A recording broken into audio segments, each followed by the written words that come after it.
I'm gonna take a classic staple like chicken breast and make it 2 different ways. Because I had too many friends growing up where their parents made one thing for them and then a totally different thing for their kids. And I don't want anyone doing that. So we're gonna make that easy on you. So the first thing I'm starting with is a Caprese chicken.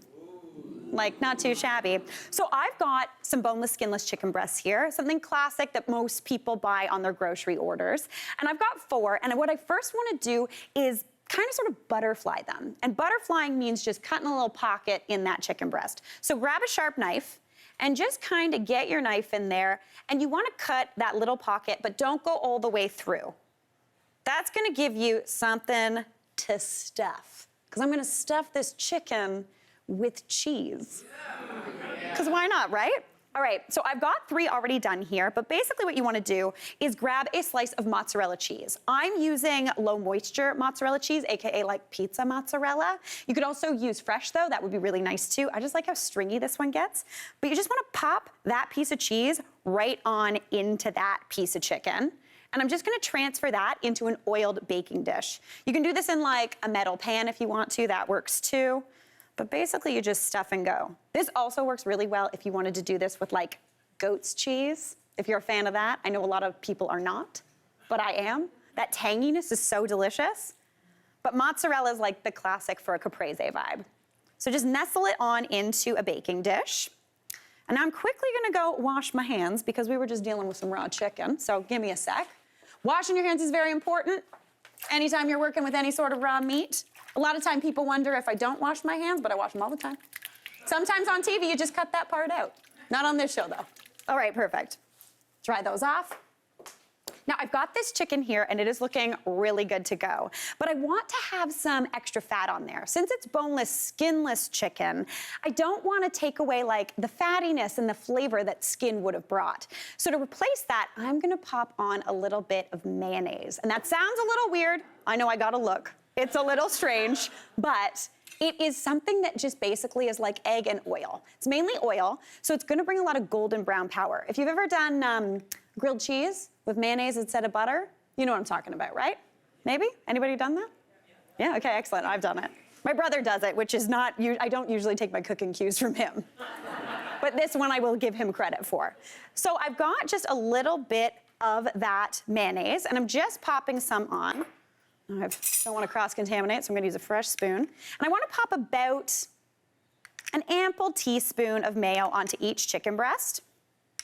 And then I'm just going to smear that over. That's going to give fat and flavor onto this chicken, and it's going to help stuff stick to it, which is the dream. Because boneless, skinless chicken breast, not very crispy, not very crunchy, but I want that crisp and crunch.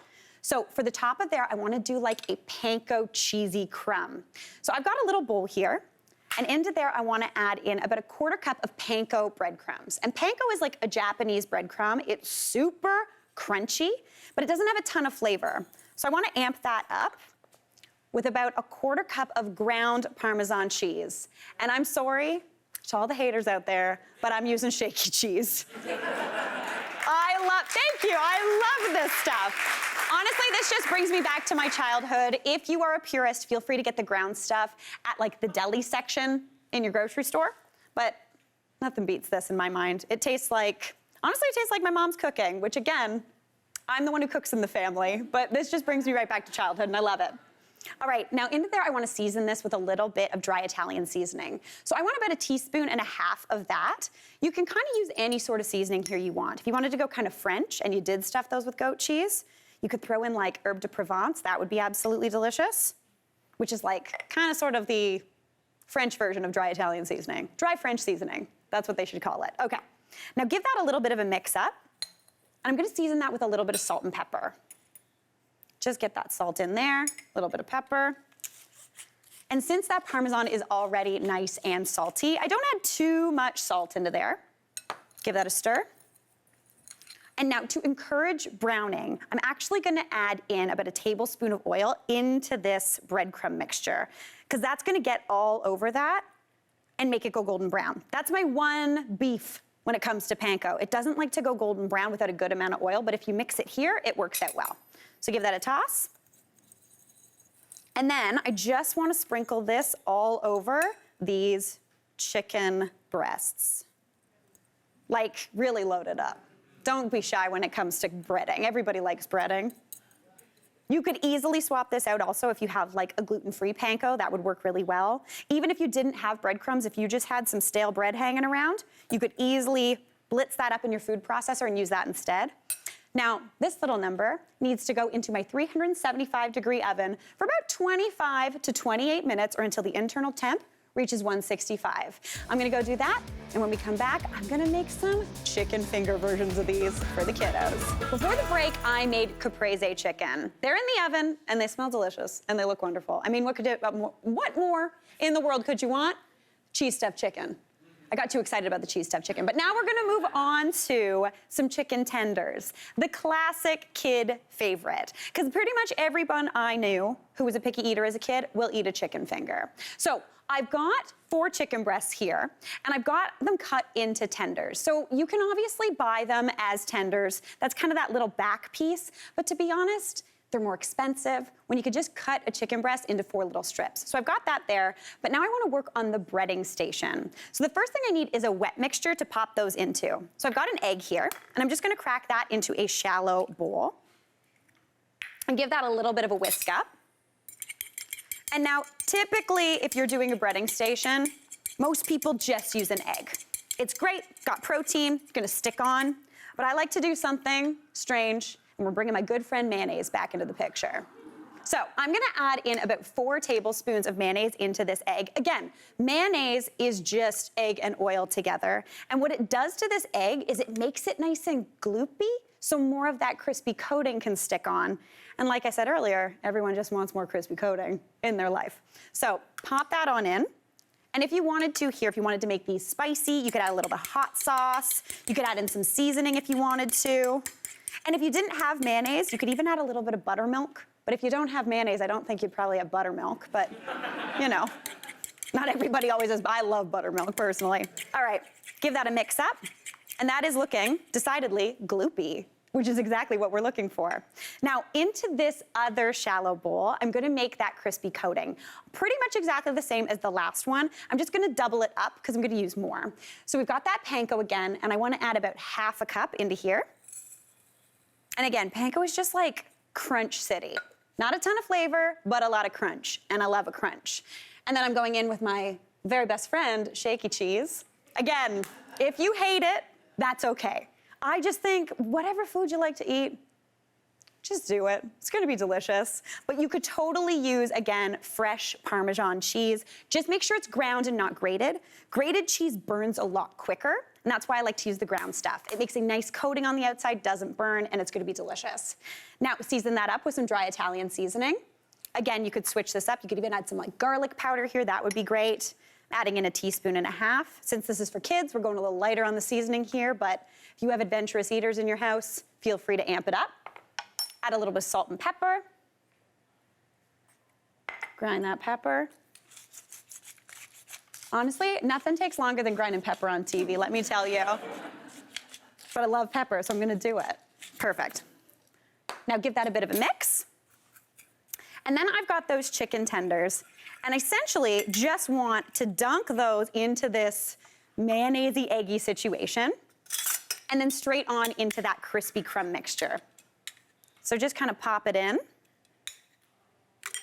give it a flip, and do you see how well that coats? Like, it coats so much better than just egg alone, which is absolutely perfect, because that means it's gonna just be like glue for all of this amazing panko.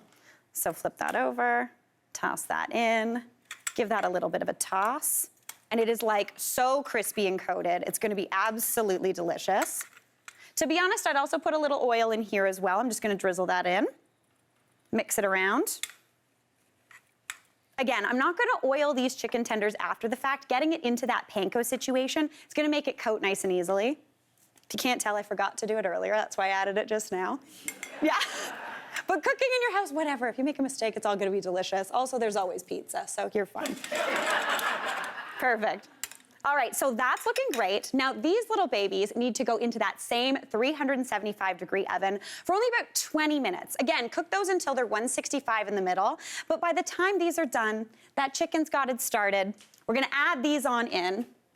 And then in theory, if your timing is right, both of your dishes should be ready at the same time. So we have got that amazing Caprese chicken that is just oozing with cheese, like absolutely delish. And then those crispy, crunchy little chicken tenders. Golden brown, absolutely wonderful. Now I'm gonna let those rest for just a minute, just to get those juices kind of redistributed. And now I'm gonna make the Caprese portion. I've promised you Caprese chicken. I've given you cheesy chicken. So we gotta add some tomato and basil. So I've got some heirloom tomatoes here that I'm just gonna slice. If you can find nice heirlooms, go for it. If you've got some growing somehow in your garden, also great. To be honest, you just want, anytime you're looking to get a tomato at the grocery store, you want it to smell like a tomato. If it smells like a tomato, it'll taste like a tomato. If it smells like nothing, it's gonna taste like nothing. All right, just slice that on up, couple different colors, just for some fun. And then, as opposed to doing something like a balsamic reduction or something, which is classic and you can totally feel free, this is my go-to sauce right now at the moment. It's a garlic clove, a little bit of lemon juice, again, some mayonnaise, which I apparently have a problem, and a little bit of Dijon mustard. I'm just gonna plate that down on this plate, give it a bit of a swipe, add some of those tomatoes right on top, pop a little bit of that amazing fresh basil all along in there. And then if you really want to fancy it up, I've got some flaky, crunchy sea salt here. Pop that over, looking absolutely delish. Now I'm gonna pop that chicken on there. Honestly, sometimes when I plate things, I'm really worried if it's gonna work out, and this is working out so far. Just get into that chicken, that crispy, beautiful chicken stuffed with all of that cheese. A little bit of oil on that. Like absolutely delish. Now, we also have these chicken fingers. And now if I was a kid, well, when I was a kid, I hated tomatoes. So personally, what I would do is just grab these tenders, pop them on a plate, maybe pop some basil on there just for fun if you're feeling it. And then you could serve this with Dijon, kind of like honey Dijon sauce, or you can do that classic Mary Berg donkey sauce situation. We'll throw some green on because, you know, kids need their greens too, am I right? All right, that looks amazing. It's two totally different dinners, at least you think they are. They are so simple, they are so easy and totally delicious. We are making shawarma today, chicken shawarma. Aaron and my husband likes to call it like a meat cone because it's just like a big cone of meat and they shave it off the side and it's absolutely beautiful. It's super spiced meat and it's totally delicious. But I don't know about you, at home, I do not have like a spear to put my chicken on, to rotisserie cook it like that. So that is not something that I'm gonna do. I'm gonna show you how to do kind of sort of shawarma at home with all the flavor that you're looking for and those crispy little bits. It's gonna be delish. So to get started, I have got my chicken here. I've got 750 grams of boneless, skinless chicken thighs. I like to use chicken thighs because they stay nice and juicy as they cook in the oven. Chicken breasts tend to dry out. Chicken thighs, I've overcooked them. Nobody knows. Just don't tell them. It's gonna be still juicy and wonderful. So those are looking perfect. Also, when you get them boneless and skinless, when they remove that bone, they kind of roll out and get nice and thin, leaving more room for flavors to get into that chicken. So I wanna build kind of a flavorful, for lack of a better word, slurry on here. It doesn't sound great, but it's gonna give crispiness and flavor. So onto that chicken, I'm gonna add on 2 tablespoons of cornstarch. Now that cornstarch is gonna help with a little bit of texture, and it's gonna help bind everything together in a beautiful way. So add that right on into that chicken. And then to start with that seasoning, we got a lot of spices. This is similar to yesterday. Yesterday, I made like my coconut butter chicken, absolutely delicious, a lot of spices. When you're making takeout at home, you gotta open up that spice cupboard. Now, if you do not have a well-stocked spice cupboard, feel free to go to a bulk food store and just buy what you need. Nothing worse than buying the bag like this that's $7, because you're like, what a deal. You're never gonna use that much. Don't do it, just by the little bit. So we're gonna start off with a little bit of cumin. So 1.5 teaspoons of cumin, and I Love cumin. Anytime I am making even a vegetarian dish that I want to taste meaty and a little bit lemony, cumin goes in there. It's a little bit smoky, it's totally delish. Now, speaking of smoke, we're also gonna add in some smoked paprika. That is smoked paprika, right? Yeah, nice, Mary. Oh, I can tell from the back. We're good to go. All right, so I'm gonna add in 1.5 teaspoons of that. Smoked paprika, I refer to it as like the bacon of your spice cupboard because it's really nice and smoky and delish. Then I'm gonna add in 1.5 teaspoons of cayenne. Now, if you don't like it this spicy, feel free to pull back on the cayenne pepper, but I like a little bit of heat. So add that on in. I know, we're going big. It's all good, don't worry, we're gonna be good, we're gonna be good. Then I'm gonna throw in a teaspoon of coriander, ground coriander. Now, coriander is actually the seed of cilantro. But if you don't like cilantro, you still might like coriander. It's a little more lemony, doesn't have that soapy taste that some people find. Now I'm adding in a teaspoon of turmeric for a really beautiful, again, lemony flavor and beautiful color. And then guess what, there's more spices coming in. We got 3 more and counting. I'm gonna add in half a teaspoon of garlic powder. Now I like to use garlic powder as opposed to fresh garlic because it doesn't burn as quickly. You get roasted garlic flavor without having to do anything other than open up a jar, which is a total dream. Now I can guarantee most of you have this one. We need half a teaspoon of cinnamon. It sounds weird, but it brings this warmth into this. It's really great. So add that in. And then finally, we have got my very favorite spice, and that is nutmeg. But yes, I have a jar of nutmeg. But does anyone know where I like to keep my nutmeg? In my purse or my pocket. Yeah. We've got it, and I am gonna freshly grate that. Now, if you don't have fresh nutmeg at home, you can use the powdered type, but fresh grated nutmeg, honestly, once you try it, you're never gonna go back. It's so good. So just add in just a little pinch. Now I'm gonna season that up with about 1.5 teaspoons of salt, because this is a good amount of chicken. So just add that salt in. And then I'm gonna toss this together. You wanna give this a toss just to kind of combine those spices. While I'm tossing it, I'm gonna add on a little bit of oil. Just about 2 tablespoons is all you need to, again, make this into kind of like, again, a slurry. I know that's not a cute word when you're talking about food, but honestly, that's what you're looking for. It's gonna give you, again, binding. It's gonna make all those spices stay on there and give you the most delicious flavor ever. So give that a toss until you don't really see any powdery stuff anymore. So I'm gonna add in a bit more oil. This is like, you know, when you're cooking at home or you watch a cooking show and you're like, that was more than 2 tablespoons. What are you doing? Yeah. I think it's, I try to write recipes where 2 tablespoons will work, but honestly, a little bit more is not gonna hurt. It's gonna make it more delicious. All right, give that a toss together. That is looking beautiful. You can smell all of that seasoning. If you wanted to, you could also set this in the fridge, let it marinate, but you do not have to do that. There's enough flavor on here that it's gonna carry.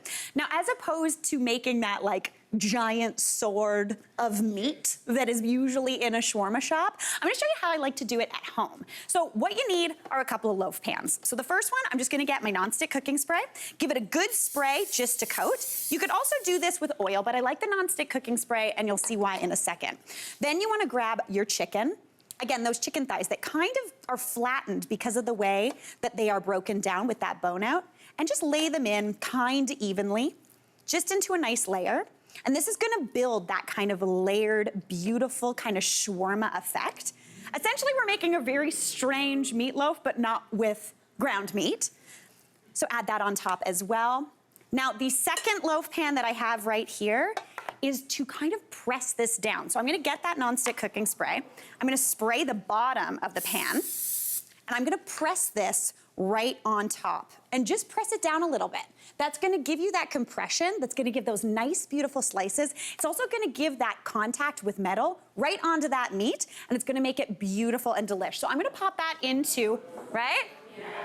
We got it. All right, I'm gonna pop this into a 350-degree oven, and that needs to go for about 40 to 45 minutes until cooked all the way through. Once that is done, I like to remove that top pan and just broil that for a few minutes just to give a little bit of golden brown color on the top. And then you end up with something that looks like this. Right now, you get a grand reveal. Just pull that top off.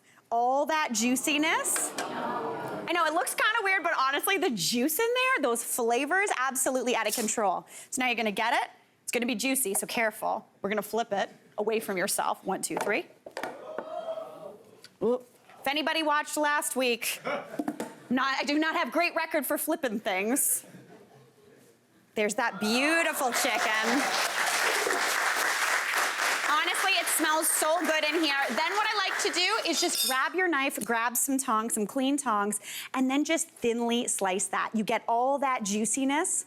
It looks so delicious. You're getting that vibe. Thinly slice it as thinly as you want.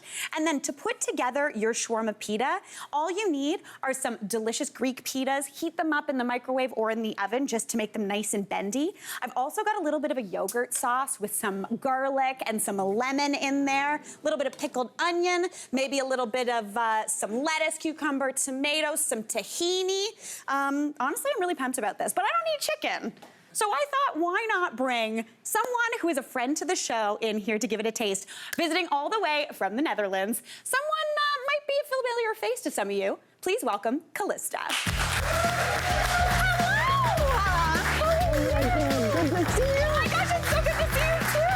So crazy. I can't believe all that's happened to you since I've been gone. I know, it's been wild. I'm very happy for you. Oh my gosh. You deserve it. Oh my God, thank you so much. So if you don't know, Callista and I used to work together on a show called The Marilyn Dennis Show. Yeah, that thing, yeah. Now, you might not recognize Callista, but this is her as Caprese.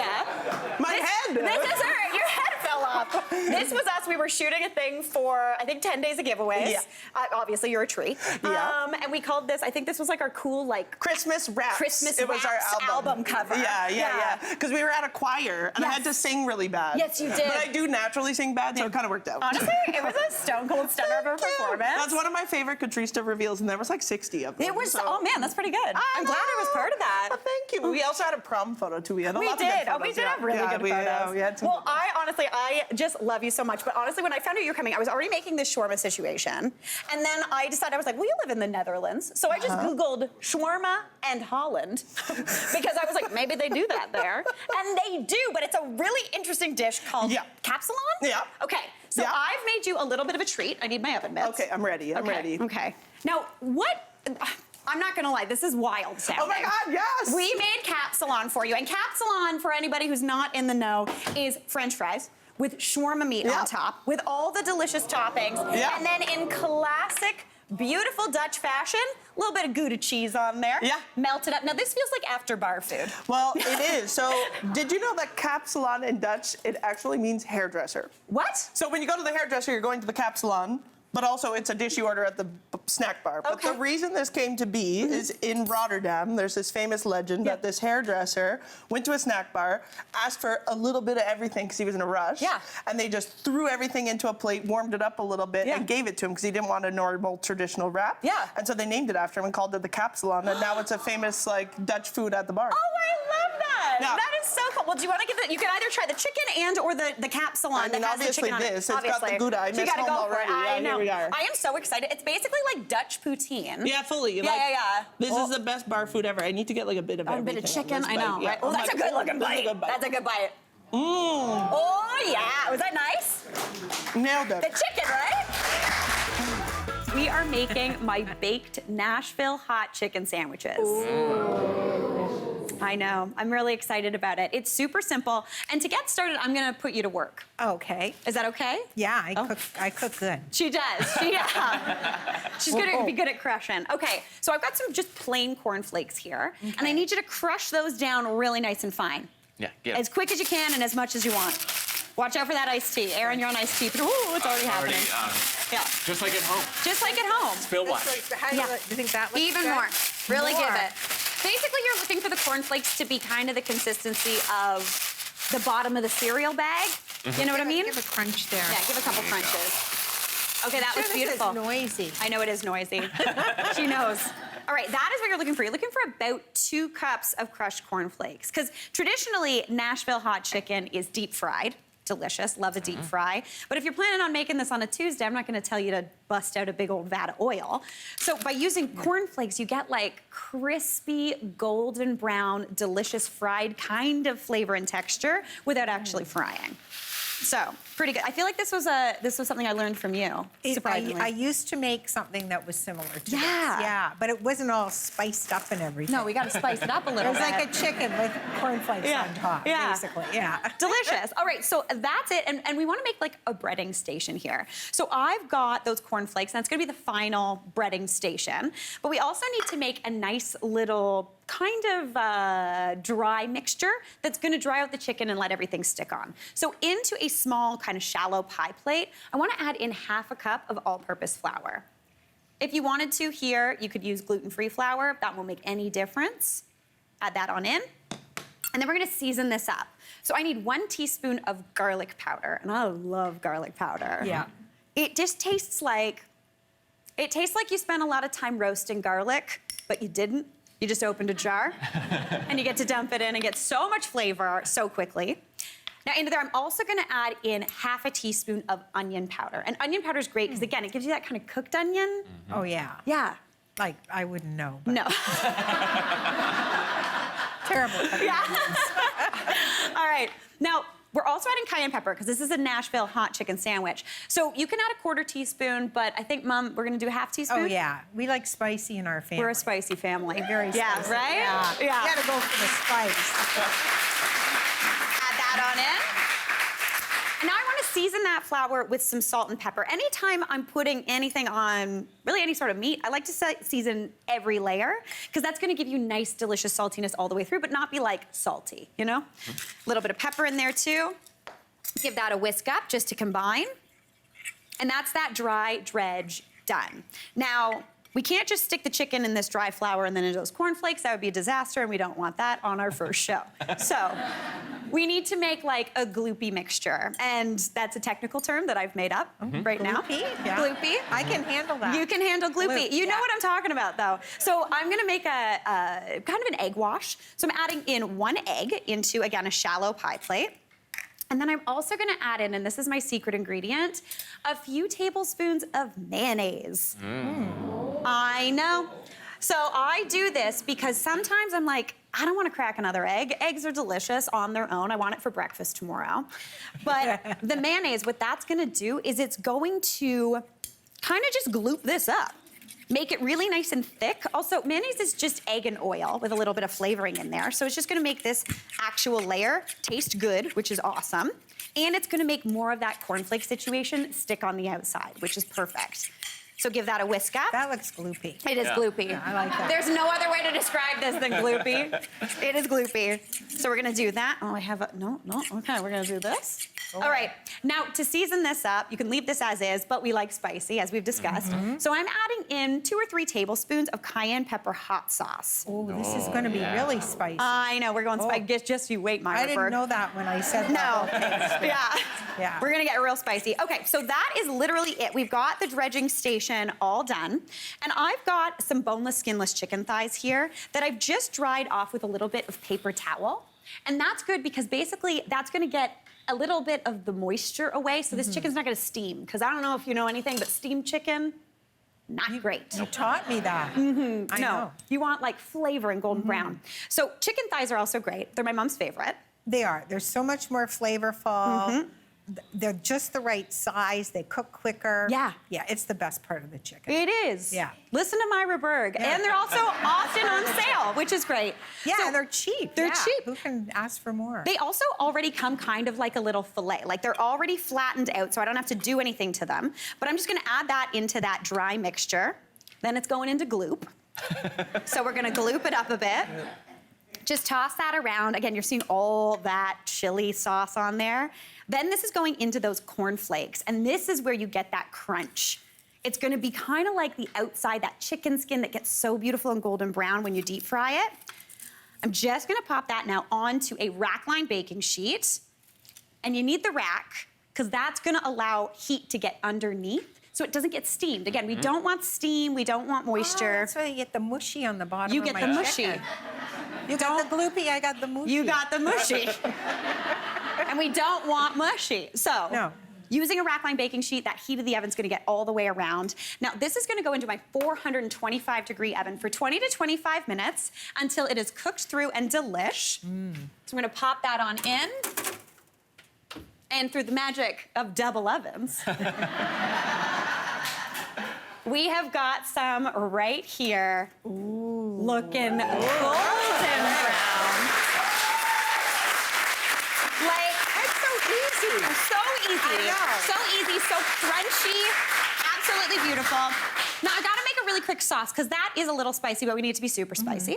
So I've got half a cup of butter over here, and into there, to cut through the fattiness of that, I'm gonna add something a little acidic. You could do apple cider vinegar, but I always have pickles in my house. I wondered about those pickles. Yeah, so we're gonna add in about 2 tablespoons of that pickle juice. Ooh. Again, this is cooking, so we're loosey-goosey with those measurements. Just make it good until it tastes right to you.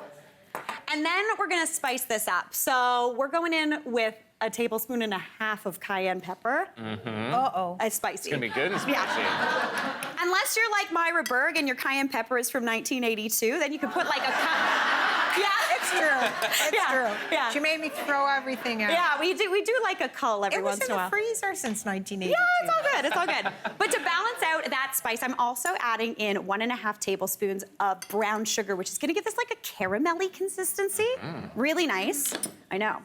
Now, a teaspoon of paprika, because that's for that sweet pepper flavor, which is great. And then, again, we want a little bit of garlic. So I'm tossing in half a teaspoon of garlic powder. Season that with a little bit of salt. Give that a whisk up. And that is a delicious, buttery, wonderful, spicy sauce. Delicious. And all I want to do, yes. All I want to do with this is bring it on over to this chicken and just pour that and spoon that over God. top. I can smell the spice. You That can looks smell great. it. Yeah, that looks delicious. Out of control. Now, that is done, looking great. I'm just gonna pop that. Don't put it on the counter, Mary, we're at home. And to build the sandwich, we've got some Texas toast. I'm gonna add on that crispy, delicious chicken, which, Mom, I'm really glad you wore this outfit. Yeah, I get because 2. you're not gonna get, you want 2? No, that's kind of 2 attached together. No, that's one thigh. Yeah. I want 2. Yeah. But she wore the right outfit, because if she spills, it's gonna blend in. It'll just blend. I spill a lot. Now, I'm all popping a the pickle time. on the side because I love a pickle. Okay. But if you want, you can put sliced pickles on top of there. Erin, you are good to go. Here's yours. Perfect. Thank you. I'll give you a pickle later. Yeah. Perfect. Now dig in. So sandwich those babies together. You can put Okay. more sauce on there too. Yeah. Really mash it down. Yeah, really get into it. Mom, you ready? Ready for this? Yeah. Okay, go here for we it. go. Oh, nicely done. Oh my God. Yeah. That's so good. Yeah. Look over there, Bill. Yeah. So good. Yeah. I'm making my honey hoisin chicken bowls. They are super quick, super easy, great for a weeknight dinner, but also really good to make in advance and bring for lunch. So the first thing I need to do is get to work on that chicken. So I've got 8 chicken thighs here that are boneless and skinless, and I've dried them off with a piece of paper towel. Now, I really like to do that anytime I'm looking to get nice golden brown sear, because moisture is the enemy of delicious golden brown searing. So get rid of as much of that as possible. And now I'm gonna season that with a little bit of salt. And chicken thighs are great. Boneless, skinless chicken thighs, basically when they remove that bone, they kind of sort of flatten out. So they're almost already quick cooking. They're super juicy and delicious because they're dark meat, and they're usually or often on sale. Typically cheaper than a chicken breast, which is always a good thing. Now, to start seasoning these up and adding more flavor, I want to add on about 1.5 teaspoons of Chinese 5-spice. Now, Chinese 5-spice has like Szechuan pepper in it, cinnamon, clove, star anise, and fennel. 5. Nailed it. I'm gonna add on about 1.5 teaspoons onto that chicken. Now, if you don't have this, you could also just use like a little bit of cayenne would be great. You could leave it off totally and just do like plain old chicken, that would be fine too. But this brings a real nice kind of like spicy warmness onto this chicken. So I've got a pan here over medium-high heat because I want to get a nice golden brown sear. I'm not looking to cook these chicken thighs all the way through though. I just want a little bit of color because I'm going to let the oven do the work there. So into there, I'm going to add about 2 teaspoons of some oil. I'm using canola oil. You just want to use something with a good smoke point. And I want to add in those chicken thighs. And this is where you're going to see what I was talking about the fact that when you buy them, they kind of are sort of flat. Like they're kind of thin little guys. so they cook up really nice and quick. So add those into my pan.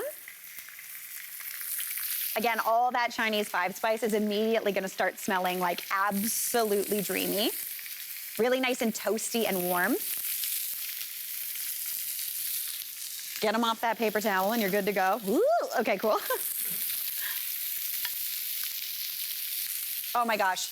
Chinese 5-spice is really, really great because it's also not overly spicy. Yeah, there's Szechuan pepper in there, but it's really nice and kind of like floral spicy, which is great. Now I'm gonna let those sear off for about 2 to 3 minutes per side just to get golden brown. And while those do their thing, I'm gonna get to work on a sauce because I love a sauce. Everyone in my family knows that like in terms of like food groups, sauce is my #1. So good. So into a bowl, I'm gonna mix in about 1/3 cup of some hoisin. And hoisin sauce is like a sweet and salty, kind of sort of barbecue-y sauce. It's really, really delicious. If you've ever gone for like Vietnamese food or anything like that, or like hot pot, you know what it tastes like. It is so good and wonderful. So about 1/3 cup of that goes into my bowl. And for a little bit of extra sweetness, I'm also gonna add in about 1 tablespoon of honey. That's also gonna bring in more kind of stickiness, which is gonna be absolutely dreamy. This is like sweet, salty, sticky, and delicious. All right, that honey's in there. Got my 2 spoons. I'm using so many spoons today. Perfect. Now I also want to add in 2 tablespoons of soy sauce. Just classic soy sauce is really nice and kind of like salty, but also savory and umami. So add in about 2 tablespoons of that. And now I'm gonna mince in 2 cloves of garlic. And I got my handy dandy rasp because I love using it for mincing. Well, I've said it before, I'll say it again. I hate chopping garlic. It's the worst thing in the world. So just mince it right on into the bowl. And by mincing it really nice and fine, it's gonna cook up really, really quickly. Now, if you wanted to, if you had any sort of like sauce hanging out in your fridge, you could totally use that as well. Kind of take this a different direction from the kind of hoisin soy vibe. Now into there, I'm also gonna add in a few tablespoons of some sesame seeds for a little bit of nutty crunch. And then the final thing that goes into this sauce is ginger. And I keep my ginger in the freezer. Now I do this because basically having my ginger in the freezer breaks down the really fibrous kind of situation that goes on the inside, and it breaks down this skin. So I don't even have to peel this. I'm just gonna grate in about 2 tablespoons of that. And by freezing it, it makes grating it a total breeze. Even if you don't have a rasp, you can do this on a cheese grater. Because chopping garlic, not the easiest thing in the, well, chopping garlic, I hate doing it. Chopping ginger, not the easiest thing to do in the world. So just add that on in. Ginger's really nice and bright, a little bit spicy. Give that a whisk. And already this is like sticky and delicious. Oh my gosh, that looks so good. I'd put that on anything. Even with the raw garlic and ginger in there, I'd eat it. All right, now I'm gonna bring this over here. Typically, I would cook this chicken and sear it on the other side as well, but I'm just gonna transfer this beautiful golden brown chicken onto a sheet pan. And this is one of my favorite things to do. I start it in a pan, which gets that cooking process started, makes it really nice and golden, gives you a bit of color and a bit of flavor, and then I just finish it in the oven, because then that thing's doing all the work, and I don't really even have to pay attention to anything. So just get that onto that pan, add on some of that delicious sauce onto each one, like dreamy. The like honey in there is like nice and sticky already, and as this cooks down, it gets even stickier and more delicious. So just glaze that on up. Then, just gonna pop some noodles into some boiling water. I'm just using some, oh, that was fun. Ooh. I'm just using some instant kind of like ramen type noodles. You could also use rice noodles. Even any sort of pasta or soba would be great. I'm gonna let those cook, and I'm gonna finish these chicken thighs in my 375 oven for about 15 to 18 minutes or until they're cooked through. And when we come back, I'm gonna get to work on some veg.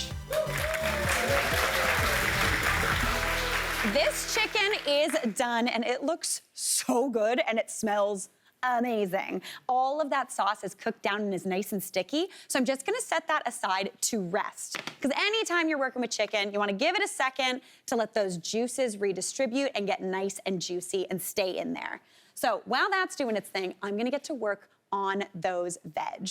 So one of my favorite things to do anytime I'm making a bowl or dinner and I want to keep things nice and bright, I like to do a little bit of a light pickle. So I've got some carrots in this bowl as well as a little bit of cucumber.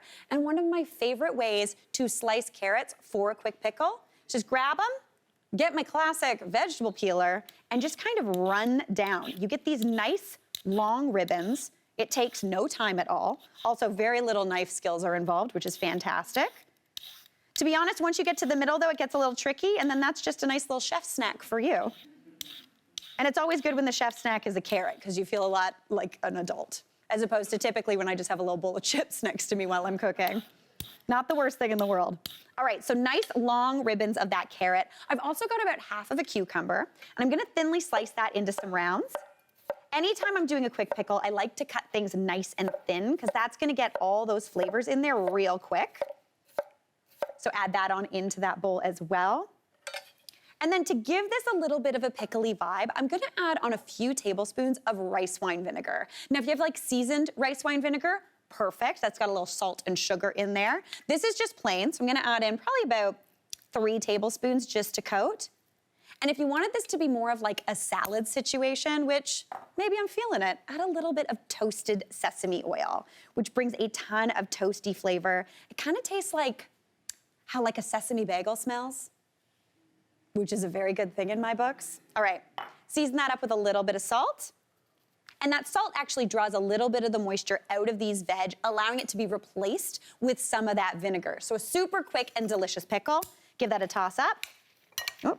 Splashing oil and vinegar everywhere, but that's okay. That looks beautiful, nice and bright and crisp. And now I'm gonna slice up that chicken. So I've got this beautiful chicken resting over here. And I just wanna cut it into nice thin strips. Anytime I am making a bowl food, I don't wanna use a knife. I just wanna sit on my couch with a fork and dig in. And my husband is the exact same way. So I'm just gonna add a couple of those chicken thighs onto my board and slice those babies up.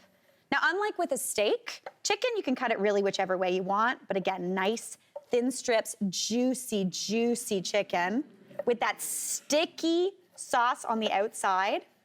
Those little kind of sesame seeds all over that look absolutely beautiful. Oh my gosh, this smells so good. I'm really into this, I'm not gonna lie.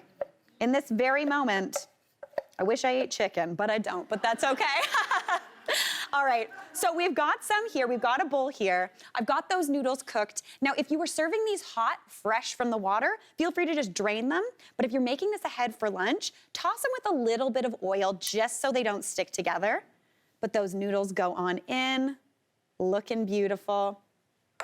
Add on some of those pickled veg. Ooh. Again, like a little noodle carrot. Love a noodle carrot. Top that with some of that amazing chicken right on top.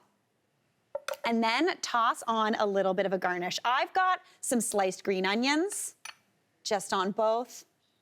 A little bit of some peanut action for some crunch. You could also do some sesame seeds. And then if you're a fan, some fresh cilantro. If you're not a fan, don't worry, that's fine. You could use Thai basil would be great. You could also just leave it off and just stick with those green onions. But that to me looks like one delicious couch dinner. Total dream. Now, fun fact, I've got that chicken one here that I just built, but right here, this is tofu. This whole recipe works absolutely perfectly using tofu. Just grab a block of extra firm, cook it the exact same way, and you'll make every Mary Berg in your life very happy. So I'm gonna give this a taste. Oh my God, savory, salty, a little bit sweet. I'm gonna keep digging in. My family and I have always loved ordering Indian food for takeout. It's so delicious, there's so much flavor, and it's saucy and wonderful. So today I wanted to start with a classic, and that is butter chicken. But as opposed to doing like a classic butter chicken, we're gonna lighten it up, make it a little bit more springy, summery, and use coconut milk in place of cream. Because fun fact, I know, that butter chicken that you like so much, one of the reasons you love it so much is full of cream. It's so good. But we're gonna swap that out with coconut milk. It's really, really tasty. But to get started on that butter chicken or that coconut butter chicken, we gotta talk about chicken. So I have got about 3 or 4 chicken breasts here that I diced up and I've seared off in about 2 tablespoons of butter or ghee. Now, ghee is just clarified butter. You can get it at the grocery store. It usually comes in like a tub, in like the section where you could find sometimes spices, sometimes kind of near where you find like shortening and things like that.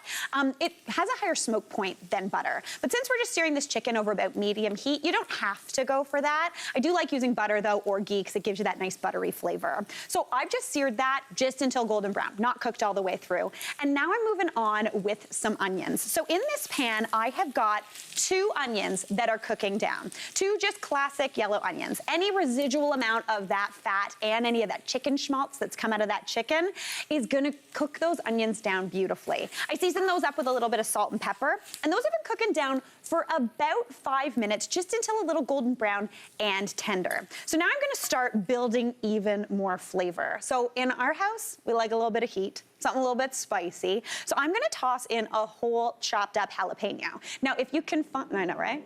If you don't like spicy, feel free to go with less. You can use half, you could use a quarter, you could use a Serrano chili, usually a little bit spicier. But we're going big because I like it spicy, and so does my family. So add that right on in. That jalapeno adds a really nice kind of floral spice to it. It's bright, it's green tasting, and it's gonna be wonderful. Now, in addition to that, I'm also adding in an ingredient that you might not know goes into a lot of kind of like creamy Indian sauces, and that is some sort of nut. We're gonna use cashews today. So this is about a 1/4 cup of chopped up cashews. Now, you can chop them up a little rougher than this if you want to, but we really finely ground these babies up. You know when you get like a bag of cashews or nuts and at the bottom is all the like crummies? This is what you use it for. Now, I'm gonna add those in, and those need to toast up for just a little bit. Those nuts add a beautiful layer of richness, of creaminess. If you wanted to, you could swap them out with almonds. But again, I really like the cashews in here. They give real nice kind of butteriness. And I just want that to toast off for just about, I don't know, 2 to 3 minutes, just to get those nuts toasted and that chili cooked down. So while that starts doing its thing, let's talk about some spices. Now, for this dish, there's a good amount of spices going into here. If you have a well-stocked pantry, you're gonna be good to go. A lot of these are things that I use in a lot of different things, from baking to cooking. But the first thing I'm gonna start off with is cardamom. So this is green cardamom, and we've got it in the pods here. You can usually buy it ground as well, but I really like using the whole pods for cardamom because it has a really nice kind of lemony, almost sweet flavor. They're really tasty. This tastes like, if you've ever had like those Swedish cinnamon buns, there's a bit of cardamom in there. It sounds strange that we're gonna put it in something savory, but it works. The only trick with cardamom is you don't wanna eat that pod. That's really fibrous. So grab your knife, and you just wanna press down until it cracks, and then out come these little weird looking seeds that don't look super appetizing, but boy, oh man, they are delicious. I was gonna say boy, oh geez, but I'm not gonna lie. A lot of people made fun of me last week when I said it. And by made fun, I mean poke fun. Jordan, all day. Jordan's our audience coordinator. Boy, oh geez, yeah. All right, so just crack those. This fresh, delicious whole seed is gonna give a ton of flavor. If you only had powdered at home, that's totally fine. I'd use about 1/4 of a teaspoon, maybe 1/2 of a teaspoon, but just get as many out as possible.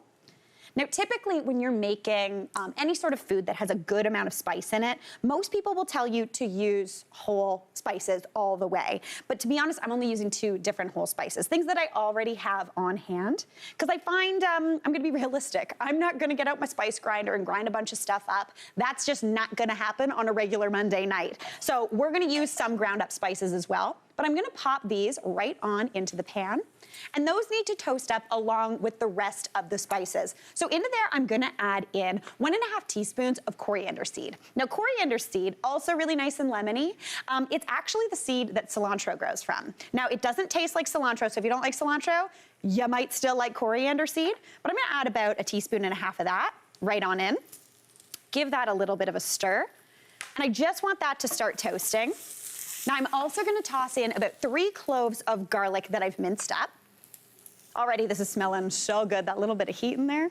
I'm hearing like little like every time. Very, very happy. Now I also love adding in some ginger. So I've got about 2 tablespoons of grated ginger here, but I'm not gonna lie, anytime a recipe, even my own recipe, calls for like 2 tablespoons of ginger, I wanna add more. So I'm gonna go get my ginger from the freezer. We're going a little off book here, but that's okay. This is my kitchen. In your kitchen, you can do what you would like. But I always store my ginger in the freezer. It makes it really easy to pop into recipes. It makes it so it really never goes bad. All you need to do is grab your grater and just grate it right on into the pan you're working with. You don't even need to peel it because it kind of breaks down the outside. You can give it a bit of a scrub when you get it home, dry it off, pop it in the freezer, and you're good to go. But that extra hit of ginger is just gonna be a total dream. So give that a stir. And then for even more spice action, I wanna add in about a teaspoon of turmeric. That's gonna give this butter chicken that classic, almost orangey, beautiful color. So that's gonna go on as well. And then I'm gonna add in a spice blend known as garam masala. And garam masala is a classic Indian spice blend. It's really, really tasty. If you are someone who isn't gonna make this a ton and maybe doesn't want all these spices in their pantry, feel free to go to a bulk food store. That's like my favorite place to buy my spices because you know there's lots of turnover, so it stays nice and fresh, and you can buy exactly what you need and not end up with like bags of, what is this? Why do I have this, you know? Now I'm also gonna add in about a teaspoon of ground cumin. And then finally, half a teaspoon of chili powder. That chili powder is gonna bring a bit of roundness, a little bit of smokiness into there. Give that oh my gosh, that smells delicious already. The garam masala, what a delight that is. Now I am toasting this, because I don't know if you're like me, but my spice cupboard, I pretend, sure, I replenish it every 3 months. I don't, that's a lie. Some of them have been in there for years. But those spices are still gonna have flavor. They're just gonna be a little bit muted. So if you toast them, that's gonna bring them back to life. It's gonna toast the oils and all those flavors in those spices. But as you see, as you stir it, a lot of those spices start sticking to the bottom of the pan. That's okay though, because we're gonna deglaze in just a minute. But typically with butter chicken or any sort of Indian cooking in general, things are really low and slow cooked. And to get that flavor in a flash, I like using tomato paste. Butter chicken is a tomato-based sauce, but as opposed to using fresh tomatoes and cooking them down, 1 whole can of tomato paste does the trick, and it gives you that low and slow cooked down flavor in like, as long as it takes for you to struggle with your can opener. And this is when I open a can of tomato paste, my cat is livid. He thinks it's a tuna can, it's not, and he's like, what is this? I don't want that. So give that a good stir in. That is all gonna bring everything together. And again, that tomato paste is kind of sticking on the bottom. So I'm gonna deglaze this pan with about half a cup of water. That's just gonna lift everything. If you wanted to use something other than water, go for it, but we've got so much flavor going on in here, so that's gonna be perfect. Right now, this color is a really deep kind of orangey red, and it looks totally delicious. But I'm gonna lighten this up. This is where you would add in your cream, or in our case, a can of coconut milk. So I've got a can of coconut milk here, and you wanna give it a good shake before you open this up. Again, this whole recipe my cat hates, because he thinks we're having tuna, and we're not. So I'm gonna add that coconut milk in. Any of those kind of clumps is just beautiful coconut fat that brings so much flavor in. And speaking of the fat, try not, if you can, to buy the light coconut milk. To be honest, that just tastes like weird coconut water, and that's not what I'm looking for. We want creaminess. So give that a mix together. Do you see that color immediately change into kind of like butter chicken? That looks so good. Now into there, I'm gonna add a little bit of sweetness, just in the form of about a tablespoon of brown sugar. That brings in some molasses flavor. And then, wait, I gotta put on the Mary Berg apron. Let's see. We're gonna blitz this. If you want, you can use a classic blender, that would work, but I'm gonna do an immersion blender. Does no one else do this at home? Honestly, it works really well. So an immersion blender is great. I feel really cool when I do this too. An immersion blender is great because you don't have to dirty up another kind of device, but you do you. Blitz this up until it is nice and smooth. This is gonna look absolutely beautiful. Once this is blitzed, I'm gonna add that chicken back on in, let it simmer for about 10 to 15. While that happens, we're gonna take a break, but we'll be right back. So we've got that bubbling away, doing its thing. That chicken is almost perfectly cooked. I've got a lid on it because it does get a little bit splashy, but I'm gonna make a really quick kind of sauce condiment to go with everything if you're feeling it. This is a raita, and a raita is essentially like a yogurt and cucumber sauce. It's really cooling, so if you did make that nice and spicy, It's just gonna cool things down. So I've got a cucumber here that I've just shredded up, and I'm gonna add that shredded cucumber on into a bowl. Now, if you wanted to, you could squeeze out this cucumber, make it a little less liquidy, but to be honest, I like a saucy sauce. So I'm gonna leave that liquid in there. Now, I've got some plain yogurt here. You wanna make sure it's plain and not a flavor. And I actually like to use just regular yogurt, not Greek yogurt, because that's traditionally what you should be using. So I'm gonna add that right on in, just a little bit. This is a non-recipe recipe. I did not write it down. This is a vibe recipe, so you gotta be watching here and now. Audience, you're getting a sneak peek. Give that a little bit of a stir up. And then you wanna season that with some salt. Yogurt and cucumber goes so beautifully with a good amount of salt in there. Now, for a little bit of brightness, I'm gonna toss in a tiny bit of lemon juice, just a smidge, just to give you a little bit of delish. And then finally, I love a little bit of mint. So I've got some fresh mint here that I'm just gonna kind of pinch off the top. If I can, there you go. Give that a little bit of a rough chop and pop that in there as well. You can do as much or as little mint as you want. If you are growing mint, you know this stuff grows like a weed. So honestly, this is a great way to use up a good amount. Pop that on in. And you have got a delicious fresh sauce that is perfect to cool anything down. Even this out on like a crudité platter, what a delight. All right, that's looking beautiful. Now I'm gonna go check on that delicious coconut butter chicken. So we've got that over here. It's simmering away. Gonna pop the heat off and take a gander. Oh yeah, that looks delish. It's thick, it's creamy, it is delicious. Gonna give that a little bit of a stir. You can see those little cashew bits in there. If you wanted to, you could blitz this in a higher power blender, get it perfectly smooth, but I like a little bit of texture. It smells amazing. I'm gonna just finish that off with a little bit of lemon juice, and this is where you get to kind of deal with what you're thinking for the flavors. If you think it needs a little bit of some salt, feel free to add that in. Maybe a titch more of that sugar, which sounds strange, but honestly, it gives really good balance into the dish. So add that in, give that a stir. I'm gonna add a bit more salt, because I know me, let's be honest here. All right. And then to serve this, just bring it on over. I have got that beautiful raita. On the side, you could do some delicious basmati rice. You could also just buy store-bought naan. It's kind of near the pita bread, and you are good to go. Just pop that down onto a plate with that beautiful chicken. And then on top, we are a cilantro family, right? I'm asking the wings. We are a cilantro family. You'll find out who I was asking in just a second. And I'm gonna toss on just a little bit of that fresh cilantro all over top, just for a little bit of bright green flavor. Now, speaking of family, as we are a cilantro family, we're a spice family, and we are an Indian food family, I thought it'd be fun to bring out my big brother, Michael, to give it a taste.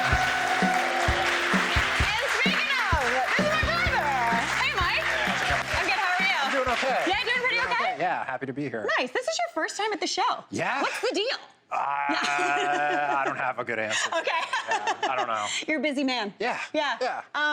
Do you remember that place that we always went to get Indian food? Pickering Village. Yeah. Yeah. Fantastic. It was so good. Just unadorned presentation. Yes. It was not fancy or anything, No. but flavor. The flavor was amazing. Every time you got the takeout too, we bought enough for an army, and it would be served in like you would pick it up in like a box that you got at like Costco.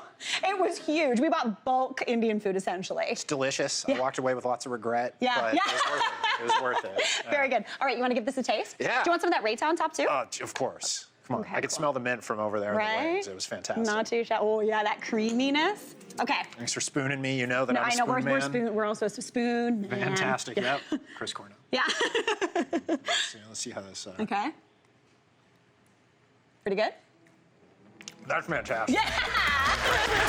So the first thing we want to do to get to work on this delicious roast chicken and smashed potatoes is get to work on those potatoes. So I've got a bag of baby potatoes here that I just boiled off in salted water just until they're nice and tender. Then I drained them and let them steam dry for about 5 minutes. That's going to get some of that moisture out of there, because moisture is the enemy of golden brown. And who doesn't love a golden brown potato, am I right? That's what we want, right? All right, now onto my pan, I'm just gonna add a little bit of olive oil down. I personally, I've said it before, I'll say it again, I'm in a potato era currently, and it's the best era I've ever been in. Just eating potatoes every day. It's a delight. Highly recommend. Now, I've got these baby potatoes, and I'm just gonna transfer those onto my sheet pan. And I'm gonna squash these little babies, because what that's gonna do, basically I just wanna get a flat bottomed glass, a dish, a pan, and I just wanna take those potatoes and give them a little bit of a press, just to kind of squish them. Give them a little bit of a like burst. Because what that's gonna do, when you cook those potatoes in that water, par cook them, it gets the starches going. It kind of gets them starting to develop. And then by bursting through the skins, that's gonna give you even more surface area with that pan and contact, which gives you more golden brown power. And then starch loves going golden brown. So by busting open those skins, you expose all that potato starch, which gives you crispy, crunchy potatoes, which is a delight. Now, you just kind of, honestly, this is a fun thing. Sometimes it's fun to just smash something. In the kitchen, it's a good thing.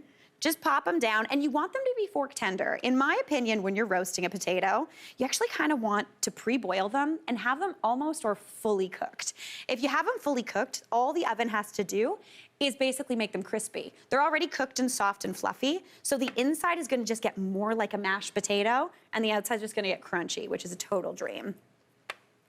So this is something like that I could contemplate and do for like 10 minutes. I'm gonna try to do it as quickly as possible because you guys are here though. This is like when you have company over and you're still prepping and you're like, this is great. All right, get those smoshed down, little bit of that flesh exposed, and those look absolutely beautiful. So on it there, I'm gonna add on a little bit more oil because potatoes love a bit of fat.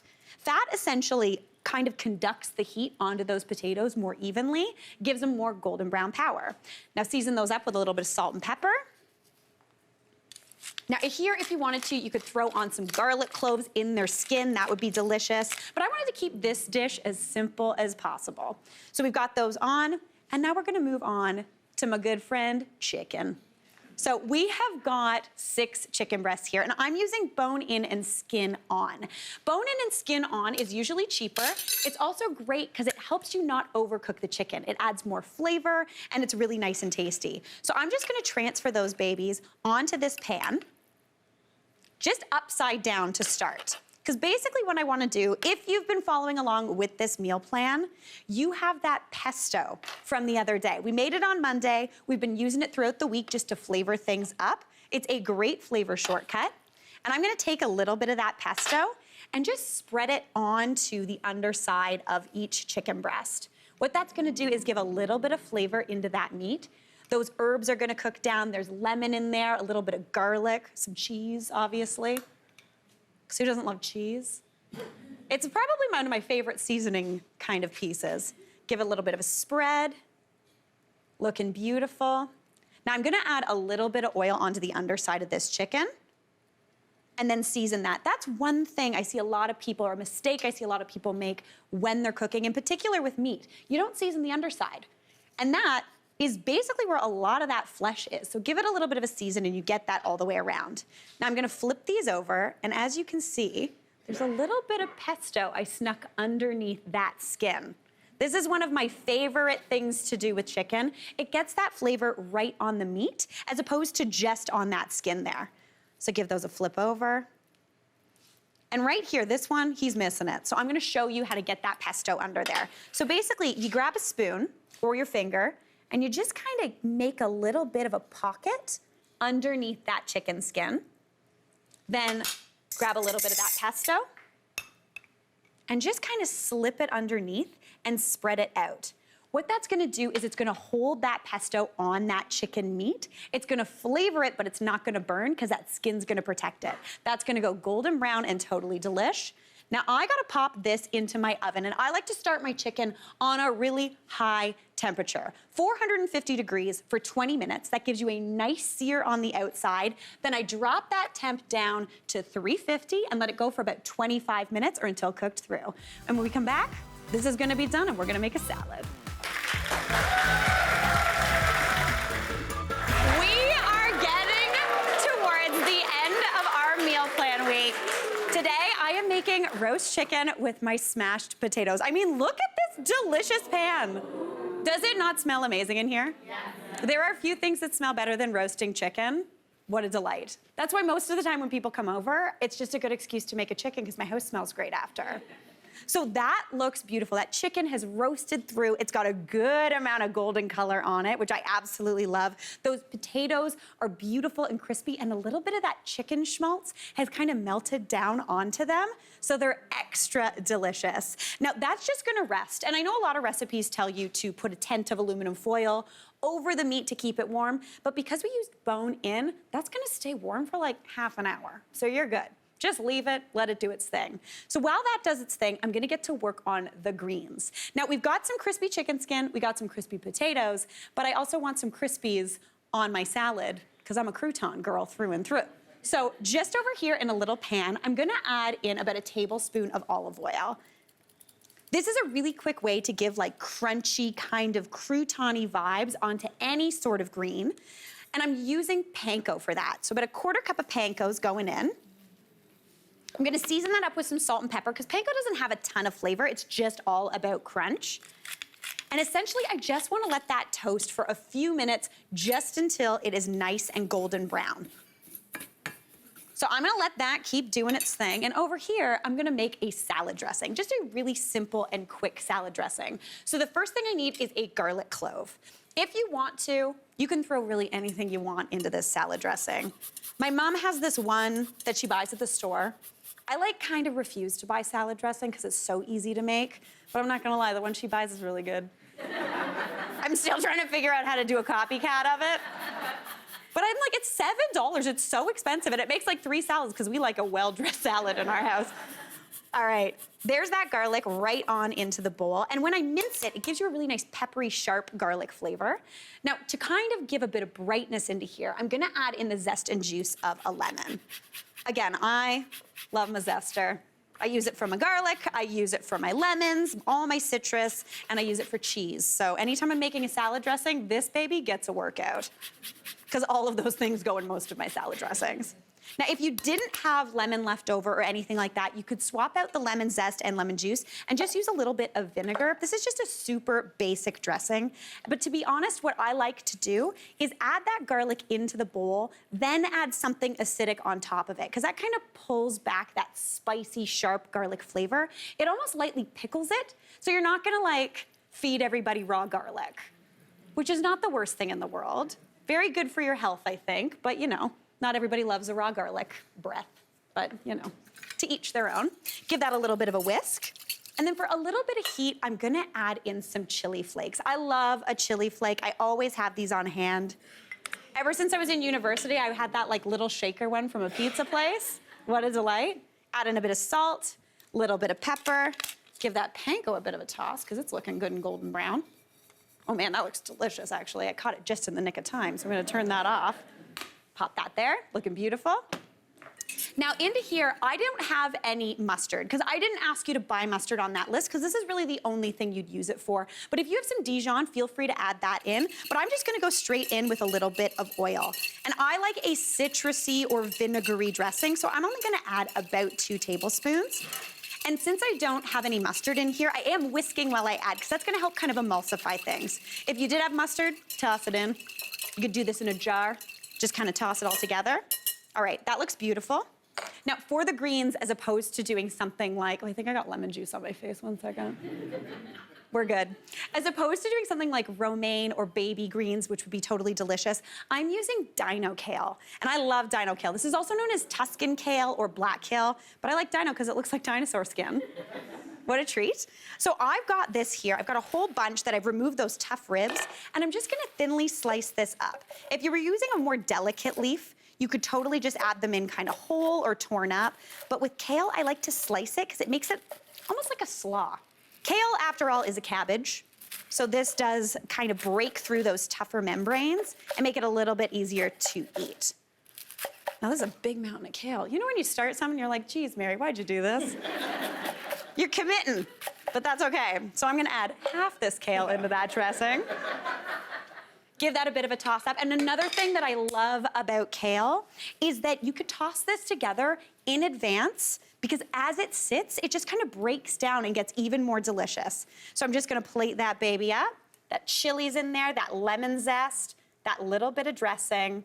And then in my house, no salad is a salad without a little bit of cheese on top. So I'm gonna add some grated Parm, and then we've got those crunchers. You can't forget about those. These little babies just scattered right over the top. And you hear them sizzle a little bit when they hit that kale. Total dream.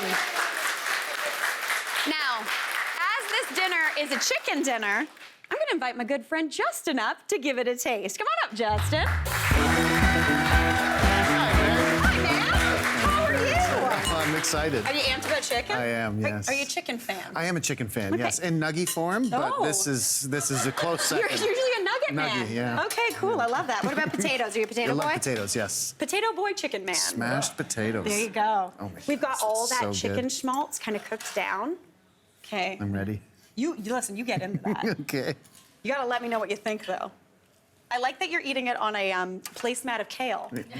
Yeah, That was a lot of kale. that was a lot of kale. Oh, sorry. No, this is good. Asking your friends to eat on TV is one of the meanest things I do. Oh my God. How's it going? That's incredible. Yeah? This is insane. Did we nail it? You did. yes. I'm gonna try the salad. Okay, oh, he's going in for the salad. We got it. Oh, you got a little bonus chicken in that think I salad. did. That's Yeah, okay. nailed it. Nice, eh? Bright. Gonna have garlic breath Incredible. later? It's lemony. Yeah. A little crunchy. A little crunchy. Yeah, I love it. We're tackling some common cooking mistakes. I'm making a dish that's inspired by the flavors of the 80s. Because I was alive for 2 weeks of the 80s, so we're doing it. Now, we've got some sun-dried tomatoes in there, we've got a creamy, delicious sauce, and we've got what I like to call 80s chicken. What does that mean? You're gonna find out. It's all good. So I'm gonna give you some tips along the way too for some common mistakes that I see people make when they're making chicken, when they're making dinner. So the first thing I wanna do is get to work on that chicken. So I've got some chicken thighs here and I'm using bone-in and skin-on chicken thighs. That is a key thing when you're looking for a little bit of extra insurance when you're making chicken. I know a lot of people always reach for like boneless, skinless chicken breasts. Breasts tend to overcook relatively quickly. So using dark meat is a great way to maintain nice, juicy kind of texture and flavor. That little bit of skin on there too gives you extra fat that cooks down and kind of almost bastes that meat as it cooks. And then that bone in there, I kind of refer to that as like chicken insurance. It makes sure it stays nice and juicy and you're not gonna overcook it. So I've got those chicken thighs here, and the first thing you wanna do anytime you're looking for a golden brown sear is dry that off with a little bit of paper towel, because moisture is the enemy of golden brown. So now I'm just gonna season those up with a little bit of salt and pepper. Now the salt is necessary. That's gonna draw out some of that moisture. It's also gonna season that meat, but not make it taste salty. It's just gonna make it taste more delicious, which is always a good thing. Now I'm gonna flip those babies over and season the underside as well. And when you buy chicken thighs with the bone in, they come kind of rolled up. So they actually take a little bit longer to cook than boneless, skinless, but they, again, hold that moisture really, really nicely. So again, salt and pepper. And if you wanted to, you could chuck these in the pan right now and start searing those off. But for a little bit of extra safety, I'm gonna add a little bit of flour into a dish and toss those chicken thighs in there. So just half a cup of flour. I know. Basically, it's like the life jacket of the chicken. It's there just in case. Yes, you can swim, but just in case, you've got it. So that little bit of flour is gonna coat that chicken. It's gonna be beautiful, and it's gonna give you just a layer between the hot heat of the pan and that chicken. It's gonna help hold that skin on, and you're good to go. So just toss that all over. Another thing that this flour is gonna do is as it cooks in this pan, some of that flour is gonna fall off and help lead to kind of like the base of a pan sauce. And if you're making chicken thighs and not doing a pan sauce, I don't even know you anymore. You gotta make that pan sauce. All right, so I've got that nice and coated, and I've got a pan here over medium-high heat, because I'm looking for golden brown color. So I'm gonna add in a bit of oil, and I like to sear my chicken in oil, not in butter, because butter tends to burn. Oil has a higher smoke point, so you're not gonna end up with like a literal smoke show in your kitchen. So add in that chicken, and the thing is, when you add anything that you want golden brown, add it in skin side down, or the side you want to present down, because that's going to give you nice golden brown color, make it absolutely beautiful, and it's going to look great. So even when you're doing like fish, always sear the first side, the side you want to serve up. if that makes sense. Basically, cook it upside down, serve it right side up. Does that make sense? You got it. All right, now I just wanna let that sear for about 5 minutes. And when you're searing chicken, you wanna make sure don't overcrowd the pan. Leave it a little bit of room, because that's gonna allow that steam to get out. And don't touch it. I'm always like, let me just poke it and check and see what's going on. Don't do it. That gives an opportunity for some steam to get underneath, and steam is moisture, and moisture doesn't like golden brown. So just leave those alone for those 5 minutes, and then you're gonna get golden brown color. Once it's seared, these chicken thighs should just kind of wiggle out of that pan and not stick.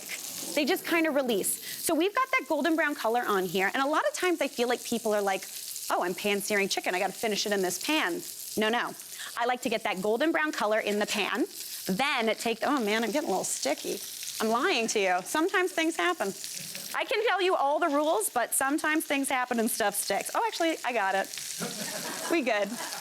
Perfect. So just get that chicken out of there, and I'm gonna transfer it onto a baking sheet, and then I'm gonna finish cooking this in the oven. Because basically, in my mind, the oven does all the work for me. I just set a timer.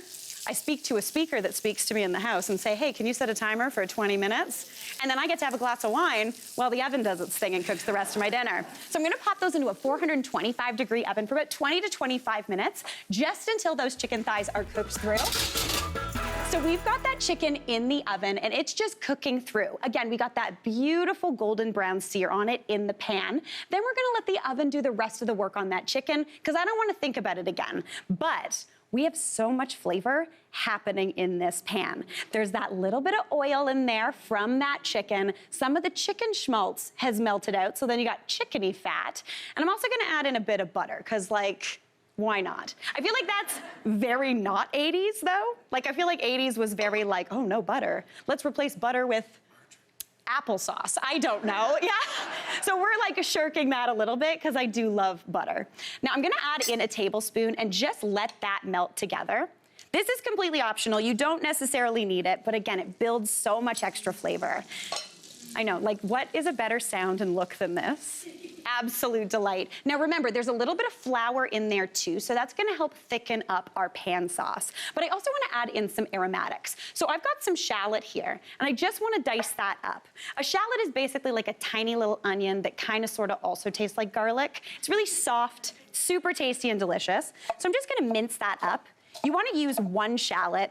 If you don't have shallots or can't find them, or you're just that tiny bag is not coming home with me from the grocery store, you could totally swap that out with a small onion.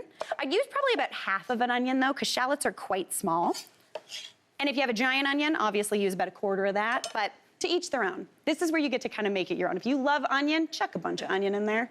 You do you. All right, now I'm gonna go over to this pan. That butter has melted in, and I'm gonna add in that beautiful chopped shallot. Now, as soon as that shallot, this smell, truly, that chicken fat, that butter, that shallot is an absolute delight. Everyone who smells it's oh, I'm eating well tonight. So now I'm gonna add in some salt. As soon as that shallot hits the pan, I wanna add in a little bit of salt, because what that does is it removes some moisture from that shallot and allows it to cook down and get golden brown. Moisture doesn't really taste like anything, water tastes like water. We wanna concentrate that flavor. So by adding that salt, more of that water is gonna cook out. We're gonna get golden brown quicker, and it's gonna be totally delicious. Now, I would let this cook for about a minute or 2, just to soften and get a little bit golden brown. And again, as we add those shallots, because there is moisture in them, any little stuck-on bits on that pan are gonna get kind of rattled off of there. It's gonna be tasty. You're gonna get all that flavor. See, there's a little bit of chicken skin that didn't make it into the oven, but now it's in the sauce. So that's a delight. All right. Now I've let those shallots cook down, and now I'm gonna add in my garlic.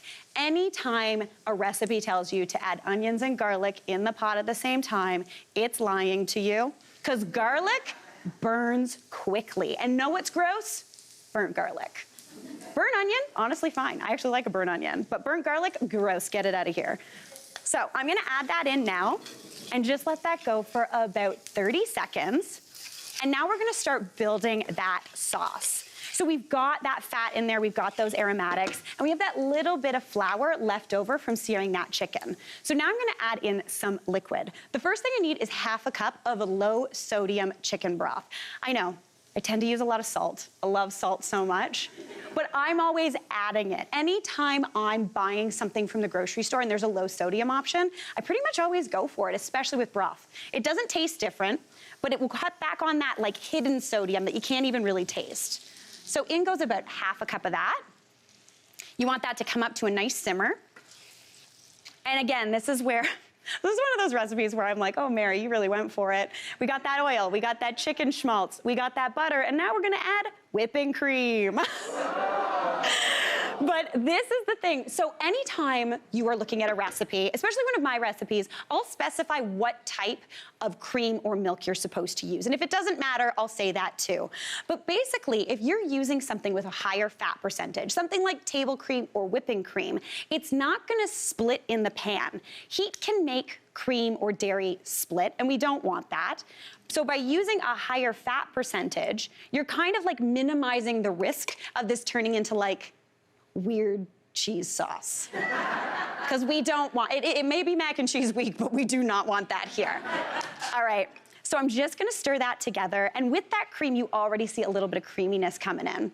Now, I typically would let that come up to a simmer and go for about 5 minutes just to thicken and reduce, but I'm gonna season this up now with some more flavors. So the first thing I need is about 2 teaspoons of Dijon mustard. If you have dry mustard powder, that'd also work, but Dijon has like a nice vinegariness in there. Now I'm also gonna add in some lemon juice. This is gonna brighten everything, allow some of that fat to be a little bit more like, oh, I could eat another bite of that. But because we used that heavy cream, it shouldn't split. Adding acid into something dairy can sometimes tend for it to get a little curdled, but adding this in to that cream, that heavy fat cream, it won't split, but you're gonna get that nice bright lemon flavor.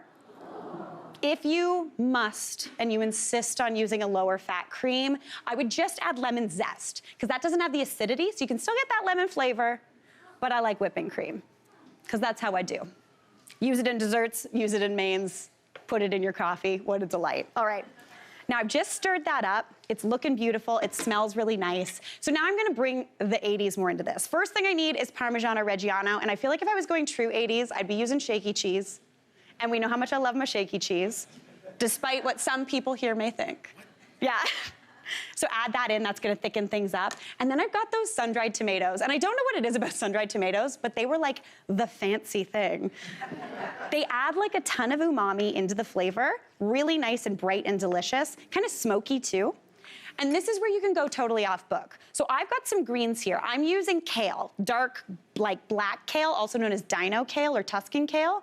But if you had any other sort of dark leafy green, feel free to throw that in. You could even use frozen peas if you had those hanging around. But you could use Swiss chard, you could use collard greens, spinach would be delicious. But just add that in, give that a bit of a stir up. I'm gonna season that actually with a little bit more salt, because again, we use that low sodium broth, so we're fine, everybody. That green is wilting down, it's looking beautiful. And that chicken should be perfectly cooked, nice and crispy on the outside, cooked through on the inside. And when you're looking for chicken, you want it to be around 165. If you're a little nervous, I use a leave-in probe thermometer, always a good thing. But like, look at these. Crispy, crunchy skin. Totally dreamy. Now I'm just gonna pop those babies right on into this pan. Typically I would make 8 chicken thighs for this recipe, but today we're just doing 4 because that's what we felt like. And we didn't want to overcrowd that pan. So add that in. To be honest, I would just plop this on the table just like this, but somebody's gotta do a little bit of a taste, and she's smoking hot. Are you ready?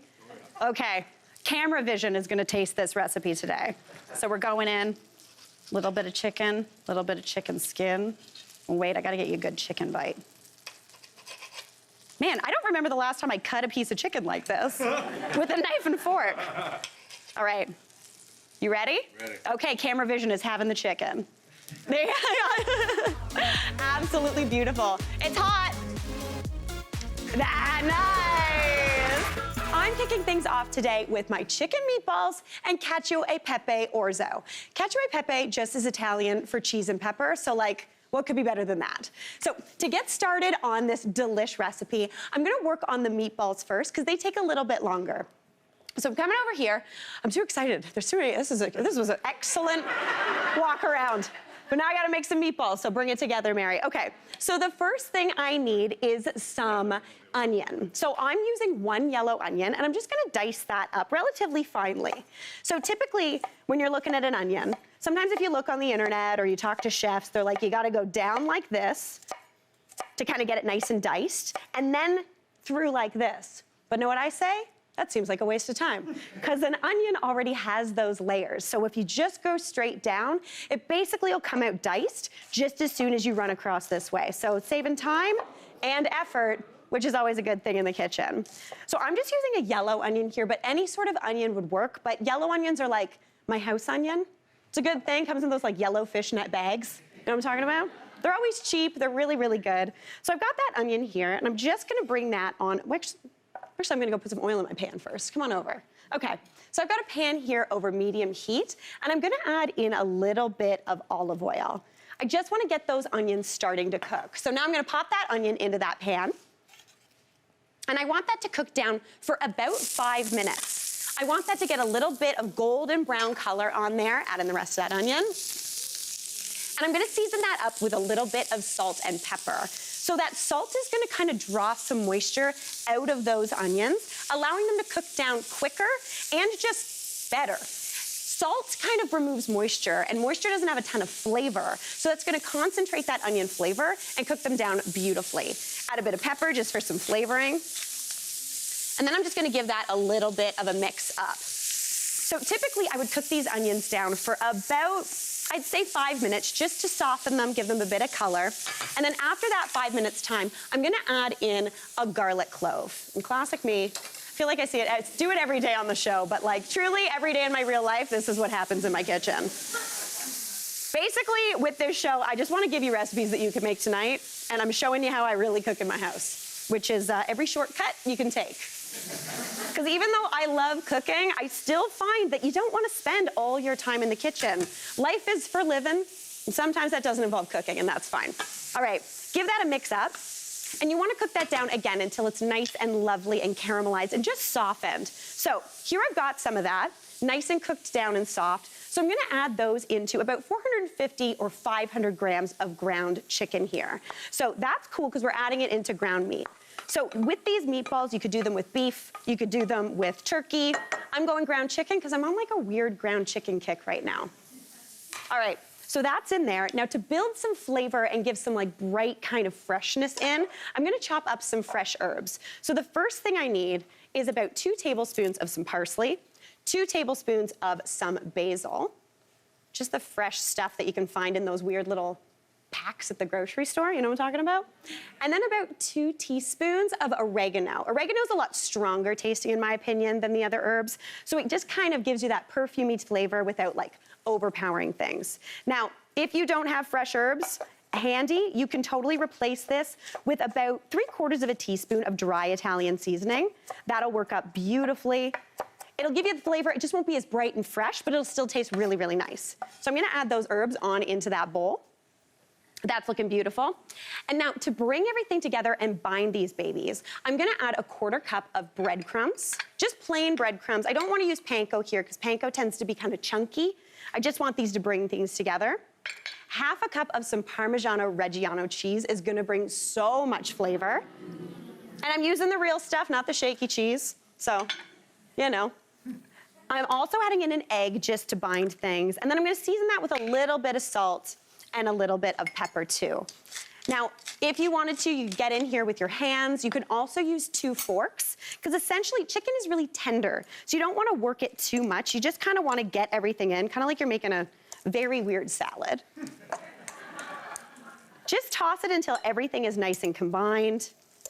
Chicken, again, if you were using ground meat, you can be a little bit rougher with it because it holds together a little better. Chicken kind of tends to break down quickly, but that's looking beautiful. Honestly, I would mix it that much and I'm good to go. Now, for the meatballs, I like about 2 tablespoons worth of a meatball. So I like to use a little ice cream scoop. So I'm grabbing this disher, just do a little bit of a scoop and just plop it right onto a prepared sheet pan. there is a perfect little meatball, and you didn't even have to get your hands dirty.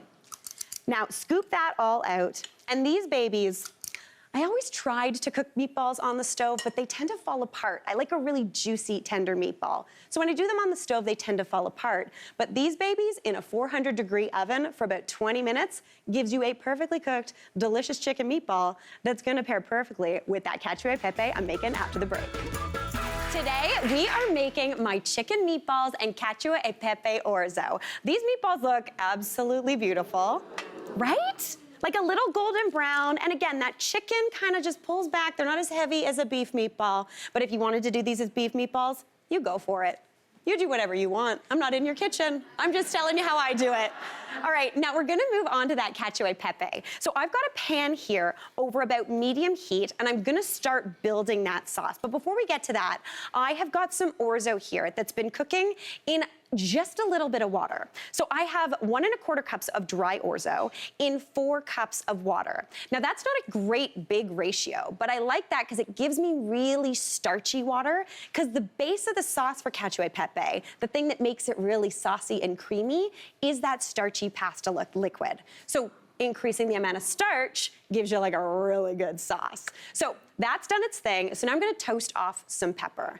I need about half a teaspoon of pepper. You can do freshly ground, that's what I'd normally do, but that would take me a while. Mom, I know you're not on camera right now, but she hates grinding pepper. So I'm not gonna do that to you, I'm not gonna do that to me either, okay? Yeah, okay. No worries, okay. All right, so I'm gonna add about half a teaspoon of pepper into a skillet over about medium heat, and as you can see, there's a little bit of smoke coming off of there. So what's happening here is we're just toasting that, giving it a little bit of smoky flavor. And basically, as soon as you want to sneeze, you're good to go. This is something you don't do when you have allergies, if you're sick of sneezing already. All right. Woo, yeah, there's that pepper. So that is perfect. So now I'm gonna start adding in that pasta. I'm just gonna scoop it right from this water straight into that pan, because any water that comes over with it is gonna give a really nice texture to the sauce. Right now, though, this is just like noodles and liquid and pepper. So obviously we have to add some cheese in a minute. If you served somebody this, they'd be like, no. But that's okay. So I'm just getting those noodles right on over into that pan. That's looking perfect. And any amount of water that does come over is great. But I also wanna add a little bit more of that liquid, just about half a cup to start with. And that's gonna kind of start building up that sauce. So add that on in, turn that heat up a little bit, give that a bit of a stir. And right now, it just looks kind of, yeah, like pepper, water, and noodles.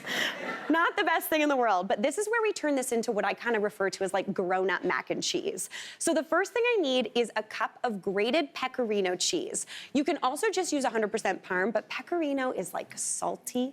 It's a little bit like funky. It's very good. So I'm gonna toss that on in. And then for a little bit of nuttiness, I need half a cup of that Parmigiano Reggiano. Again, it's got that nutty deliciousness. It's really nice. And this is the stuff, you wanna use the real stuff. You're going for it. Any recipe that uses such few ingredients, you wanna use the best stuff possible, because then you're gonna get all those flavors. But do you see, as we start stirring, that sauce is starting to kind of thicken up a little bit. The cheese is starting to get into everything. It smells out of control. It went from smelling just like toasty pepper to cheesy deliciousness. So essentially what I always look for whenever I'm making any sort of sauce in a pan is I want it to be sloppier in the pan than I want it on the plate. Because as this starts to cool, the sauce will start to seize up a little bit. So this to me looks absolutely perfect. It's creamy, there's like nice cheese stuck on this spoon, and that's like the chef's snack that you get to eat later, which is a total dream. So to serve this baby up, just grab a bowl, pop that beautiful Cacio e Pepe into that bowl. I love using orzo because it's a really nice kind of spoon noodle. It's like the rice of the pasta world, which is a total dream to me. Pop that in. You see that sauce getting a little bit thicker? Really beautiful. All right, now I'm gonna pop those little meatballs right on top. To be honest, I was just gonna do the Cacio e Pepe, but I was like, I know some people really like some meat with their dinner, so I've got you covered. So those meatballs go right over there. And then maybe a little bit of some fresh oregano just scattered right over top. Like comforting bowl food, something you wanna eat sitting on your couch, which is my personal favorite type of food. Now I'm gonna give this a little bit of a taste. Okay, let's give it a go. It's really hot. Let's see if my mouth can handle it. Ooh, that's hot. But oh my gosh, that is delicious. Whew. Creamy, cheesy, totally comforting. This recipe seems like it was inspired by my mom, Mary Berg, but it's actually inspired by someone I work with upstairs. And you're gonna meet her a little later on, but it is going to be Greek chicken meatballs with orzo. Absolutely delicious. It's gonna have all those flavors of kind of sort of like Souvlaki. We've got a little bit of Greek salad action. There's obviously gonna be some feta cheese, because why not? I'm super excited about it, and it takes no time flat. This is lickety-split cooking, so way faster than going to your Greek place or ordering it in. So I love saving time and I love saving cash, so this is a perfect recipe for anyone who's like that. Fantastic. All right, so we're gonna get started on the orzo, because I wanna do some sort of kind of starch to go in these bowls. So I've got about 1.5 cups of orzo here, and orzo is like the rice of the pasta area. So when you're looking for it, you find it in the pasta aisle, but it kind of looks, well, kind of like rice. Whoops, I'm spilling it everywhere, that's okay. It's really, really tasty. It's honestly one of my husband Aaron's favorite pasta shapes. Kind of chaos choice, but it's really, really good. So I've got a pot of boiling water here, and I'm gonna add in a good amount of salt, because like when you're cooking any sort of pasta, most of this water is going down the drain. So you wanna season it well so those noodles actually absorb some of that and season as they cook. So I'm gonna add into that water 1.5 cups to 2 cups of that orzo. Give that a little bit of a stir. And I just want that to cook according to the package directions. It can take anywhere from like 8 to 10 minutes. Sometimes if you buy fancy orzo though, it takes like 12. So buy the cheap stuff, it's quicker. Always good. All right, while that's doing its thing, I'm gonna get to work on those meatballs. So I've got a big bowl here, and I'm gonna start off with something that I love using anytime I make meatballs, and that's something that's called a panade. And a panade is essentially breadcrumbs and some sort of liquid mixed into them just to hydrate those breadcrumbs. What that does is it holds on to moisture, makes them super juicy and wonderful, and helps them hold together really nicely. So I need about 1/4 cup of plain breadcrumbs. We're not using panko here, we're not looking for crunch, we're just looking for something that's gonna hold moisture. So about 1/4 cup of those go on into the bottom of my bowl. Now, if you don't have these breadcrumbs, the ones that you get in the bakery section in that weird tub, they're usually like 99 cents, you could definitely just use a piece of bread torn up into little pieces. That would be great. But as opposed to using milk or wine or something like that, I'm actually just gonna use an egg as my liquid. Eggs are mainly water, so it works really, really well, and that's gonna just come together beautifully. So add that on into my bowl. I was telling my friends recently, I made meatballs on, was it Wednesday? Yeah. I'm in my meatball era. I'm making meatballs all the time. They're so good. They're such a great way to get so much flavor into tiny little delicious bites. So I've mixed that together. You want that breadcrumb mixture to kind of absorb that egg, but I'm gonna start flavoring this up now. The first thing I need is about 1/2 teaspoon of salt. That's gonna flavor all of these meatballs, so add that on in. Then a little bit of pepper, just about a pinch. Personally, I go like on and off with pepper. I know that's wild. It's not even the heat, it's just like sometimes I'm like, no, not feeling it. I'm like adventuring into the pepper world again. So add that on in. Then I'm gonna add in some spices. The first thing I need is about 1/2 teaspoon of cumin. Cumin is a really great spice. It's super tasty, almost a little lemony and smoky. It's really, really great in Mediterranean cooking. So about 1/2 teaspoon of that. As you can tell, we're cooking, so everything is eyeballed. Feel free to eyeball. Then I'm also adding in 1/2 teaspoon of dry oregano. Oregano's beautiful. It has a really nice kind of lemony flavor to it. And dried, it's not as perfumey as fresh. So about 1/2 teaspoon of that goes right on in. And then for a little bit of heat, I'm going in with about 1/4 teaspoon of chili flakes. Just a little bit. You can go bigger if you want to, but I'm making this for someone who I actually don't know her heat tolerance, so we're gonna figure it out. All right, now give that a little bit of a mix together, just with your fork. And now I'm gonna add in my meat. So we are doing ground chicken meatballs, and the thing I love so much about ground chicken, it is so inexpensive. You can get a pound, which is 454 grams, for like under $10. In fact, the other day I got it for $6. Yeah, so you can feed a family of 4 with leftovers for like $6, which is a total dream. If you can't find chicken, turkey works perfectly as well. Now I'm gonna use my forks. I'm just gonna toss these together. But I've got all those dried spices and herbs in here, so I wanna add something that's nice and fresh. The first thing I need is about 2 tablespoons each of some dill and some mint. Dill is a classic herb in so much Greek cooking, and mint is just bright and fresh and wonderful. If you wanted to, you could do parsley, you could do chives, you could do oregano, if you like that perfumey oregano. Any sort of soft herb would be absolutely beautiful. So just give that a little bit of a chop, and then add those right on into that bowl. Now, for even more brightness, I'm also gonna toss in the zest of half of a lemon. This sounds kind of weird because I'm putting it into chicken, but it works so, so well. So just rasp that right on over. And I'm not using the juice. The juice would actually kind of cure and cook this meat, and we don't wanna do that. So just that zest gives you that flavor without that acidity. And then finally, I'm gonna add in a little bit of fresh garlic. If you wanted to, because we're doing meatballs, you could easily do this with powdered garlic. That would work wonderfully. But I like that fresh little kick. 1 to 2 cloves is absolutely perfect. And as you can see, I'm just mincing it right on in. I hate chopping garlic. It's my least favorite task in the kitchen, so you will see me do the amount of footage of me rasping garlic on television. Truly wild. All right, add that on in. And then give that a good mix up. Basically, when I'm mixing everything together, you kind of want to toss it like the world's weirdest salad. Because it's ground chicken, it's not as sturdy as beef. So it tends to kind of break down quicker, so keep it nice and light, just tossing it up, just until all of those ingredients are nicely incorporated. So that is looking beautiful. Now I'm gonna scoop these meatballs. If you want to, you can use your hands, you can use a couple of spoons, but I like to use a disher. My friend Simon, who makes a good meatball, you use this, you don't have to wash your hands. You can, well, I mean, you have to wash your hands. Still wash your hands, obviously, but you can just scoop them, you don't have to roll them. Now, I will say, it is not a meatball, it is a meat dome. But that's okay, because that is meatball adjacent in my books. So all you want to do is scoop those straight onto a piece of parchment-lined sheet pan. If you wanted to as well, if you didn't want to toss that out, you could use foil greased with a little bit of oil. That would be beautiful. And I'm using about a 2 tablespoon disher. That's about the size that's perfect. You get a good amount for everybody. They're big enough so they're not kind of measly, but they're going to be totally delicious. So get those all scooped. You can smell those herbs. Oh, my gosh, they sound so good. I'm very excited.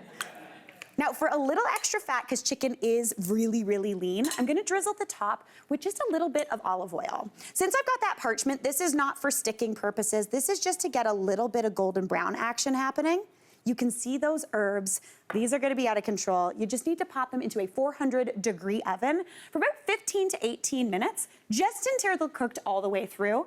Then, for 2 minutes, pop the broiler on. They're gonna get golden brown. They're gonna get so delicious, and it's gonna smell amazing in your house. We are back with my take on takeout, and I am so excited about it. So we've got this orzo all cooked up, and I've just drained it, and I'm gonna pop it into a bowl. Today we are making my Greek chicken meatballs with orzo. And speaking of those meatballs, I gotta get them out of the oven because they are smelling delicious. Am I right?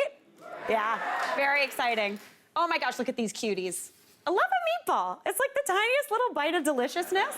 I feel like I have my husband to thank for this. He's a real meatball man. So we have got those beautiful chicken meatballs that have all the flavors of kind of chicken Souvlaki in there. There's garlic, there's oregano, there's beautiful mint and dill and lemon. Those are gonna be out of control, but now I'm gonna talk to you about this orzo. So orzo as is, cooked up, delicious. It's like the rice of pasta. It's very, very good. And it's really nice even if you eat it cold. But I'm gonna dress it up a little bit. So remember that lemon I used earlier and I put half of the zest in those meatballs? I'm gonna use the rest of that zest right into this orzo with it still warm, because that's gonna help it absorb all of that beautiful flavor. So add in the zest of half of a lemon. Honestly, my whole fridge is full of half-zested lemons. I find them and I'm like, no. Clearly she only used half of it, and that's fine. All right, now I'm gonna add in the juice of that half of a lemon as well. That's gonna bring some nice acidity and almost give this kind of a vinaigrette situation. I am feeding someone I like very much, so I'm being very careful not to get pips in there. Usually at home, Seed City. I just am adamant. If you find a seed, you win a prize, and the prize is you didn't have to cook. So there you go. All right, that's looking absolutely beautiful. Now I'm gonna add in a little oil as well. And since I'm not cooking this is where if you have that fancy olive oil you're saving for if like someone very, very exciting comes over, this is when you use it. Since you're not heating it, you're gonna get that nice, beautiful kind of peppery flavor. If you've got a Greek olive oil, even better, because then you're heading to the island without any jet lag, which is good. All right, season that up with a little bit of salt, little bit of pepper as well. Again, if you're not feeling the pepper, feel free to leave it out, but you're good to go. And then just because you're here and we're doing it live today, this is not in the recipe, I'm gonna chuck some herbs in there because why not? Herbs are the bonus. They are the things that you can just add in however you want. I'm just gonna kind of like tear them up too and toss those right on in. That's the thing, I hate it when you open up your crisper and you just have that giant puddle of muck. Use those herbs with a gusto because it's gonna be absolutely beautiful. So give that a toss. That is looking totally delish. It's bright, it's green, it's wonderful. So now I'm just gonna transfer that on into a bowl. This is enough for about 4 people. You could do even more if you wanted to, but I feel like we're hungry today. So add that beautiful orzo with those herbs, that lemon, the oil right on into the bowl. And this is where you're gonna garnish this up, almost like you're building a Greek salad. So over here, I have got cucumber, I've got tomatoes. We're going North American style Greek salad because we do have romaine lettuce in here. If you go to actual Greeks and get a Greek salad, spoiler alert, there's no lettuce. But I'm gonna add some of that right on in because we're going takeout style. I've got those beautiful cherry tomatoes. I love a cherry tomato because they are always good. You never ever get a sad cherry tomato, but oh boy. You know when you get a beef steak and it looks red and beautiful, you cut into it and it's mealy? Never with a cherry tomato. All right, a little bit of cucumber is beautiful as well. I like to arrange it kind of like a palette, because then you can pick and choose what you're eating. I've also got some red onion here, that's looking beautiful. A little bit of bell pepper, you can use any color you'd like. And then obviously we need some olives. I've got Kalamata olives here, I've already pitted them. They are looking totally beautiful. Add those in, as many as you'd like. My mom one time ordered a Greek salad and it said it came with olives. It came with 1 on top. She complained they gave her 1 more.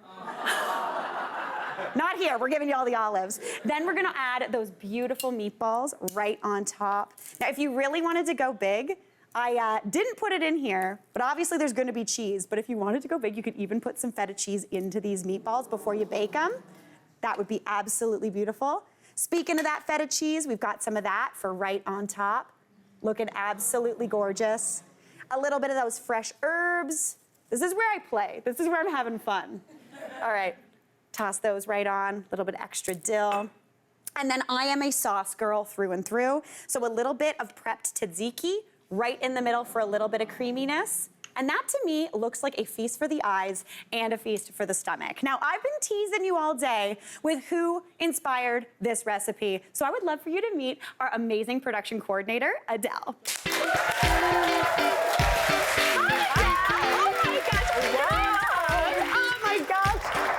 My word. Okay, so Adele, you love Greek food, right? Absolutely. Okay. It's my favorite. I was so excited when Adele gave her suggestion. Fun fact, Adele and I'm usually here first, then Adele's here second. So we're always hanging out. Oh, we almost matched. We almost matched it. Oh my gosh, Adele, we're nailing it. This is so nice. All right, you wanna give it a taste? Oh, absolutely. Okay, I'm excited. Going in. Going in. We're gonna do a whole meatball. Nicely done. Of course. A whole meatball, With the girl. sauce. Yeah. She's a sauce girl too. Good? So good? Oh my God. Today, we're starting off with a recipe guaranteed to help you embrace these cold winter months.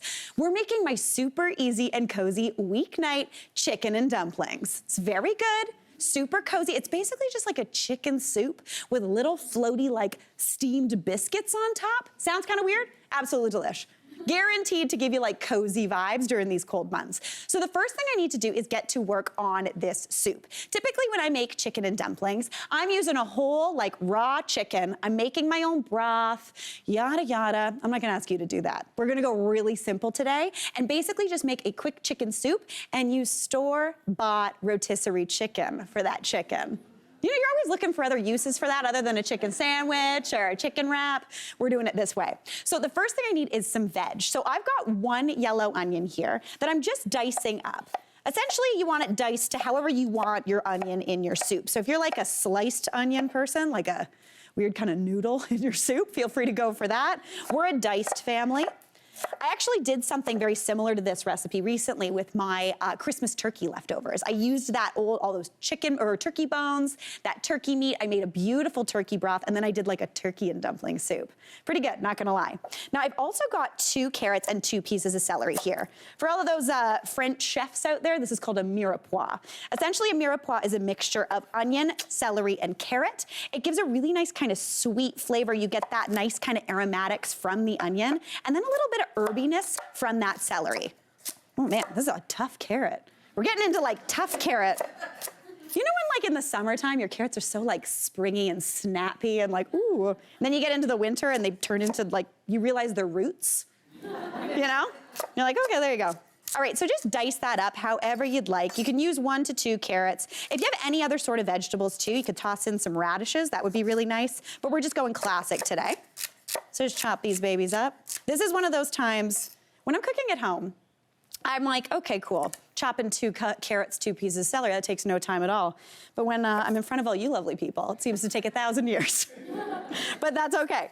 So we're gonna keep chopping. No, it's delicious, celery in a cocktail. That's my favorite thing. I also love celery so much. I'm gonna do just a little bit of this carrot because I feel like I'm the world's worst comedian right now. All right, give that a little bit of a slice. And since this is a homegrown whatever chicken soup, you can cut it however you want. Rounds, dice, whatever. So I've got a pot over here that I'm just gonna pop over medium heat, and in there I've got 1 tablespoon of butter melting away. So I'm gonna add those carrots, onion, and celery right on into that pan. And then just like as always, you wanna season that pretty much immediately with some salt and pepper. The pepper's just for flavor, but that salt is gonna kind of draw out a little bit of that moisture and help these veg cook down really, really nicely, get soft a little bit quicker, because basically salt removes some of that moisture, allowing them to brown up nice and quickly. So give that a bit of a stir.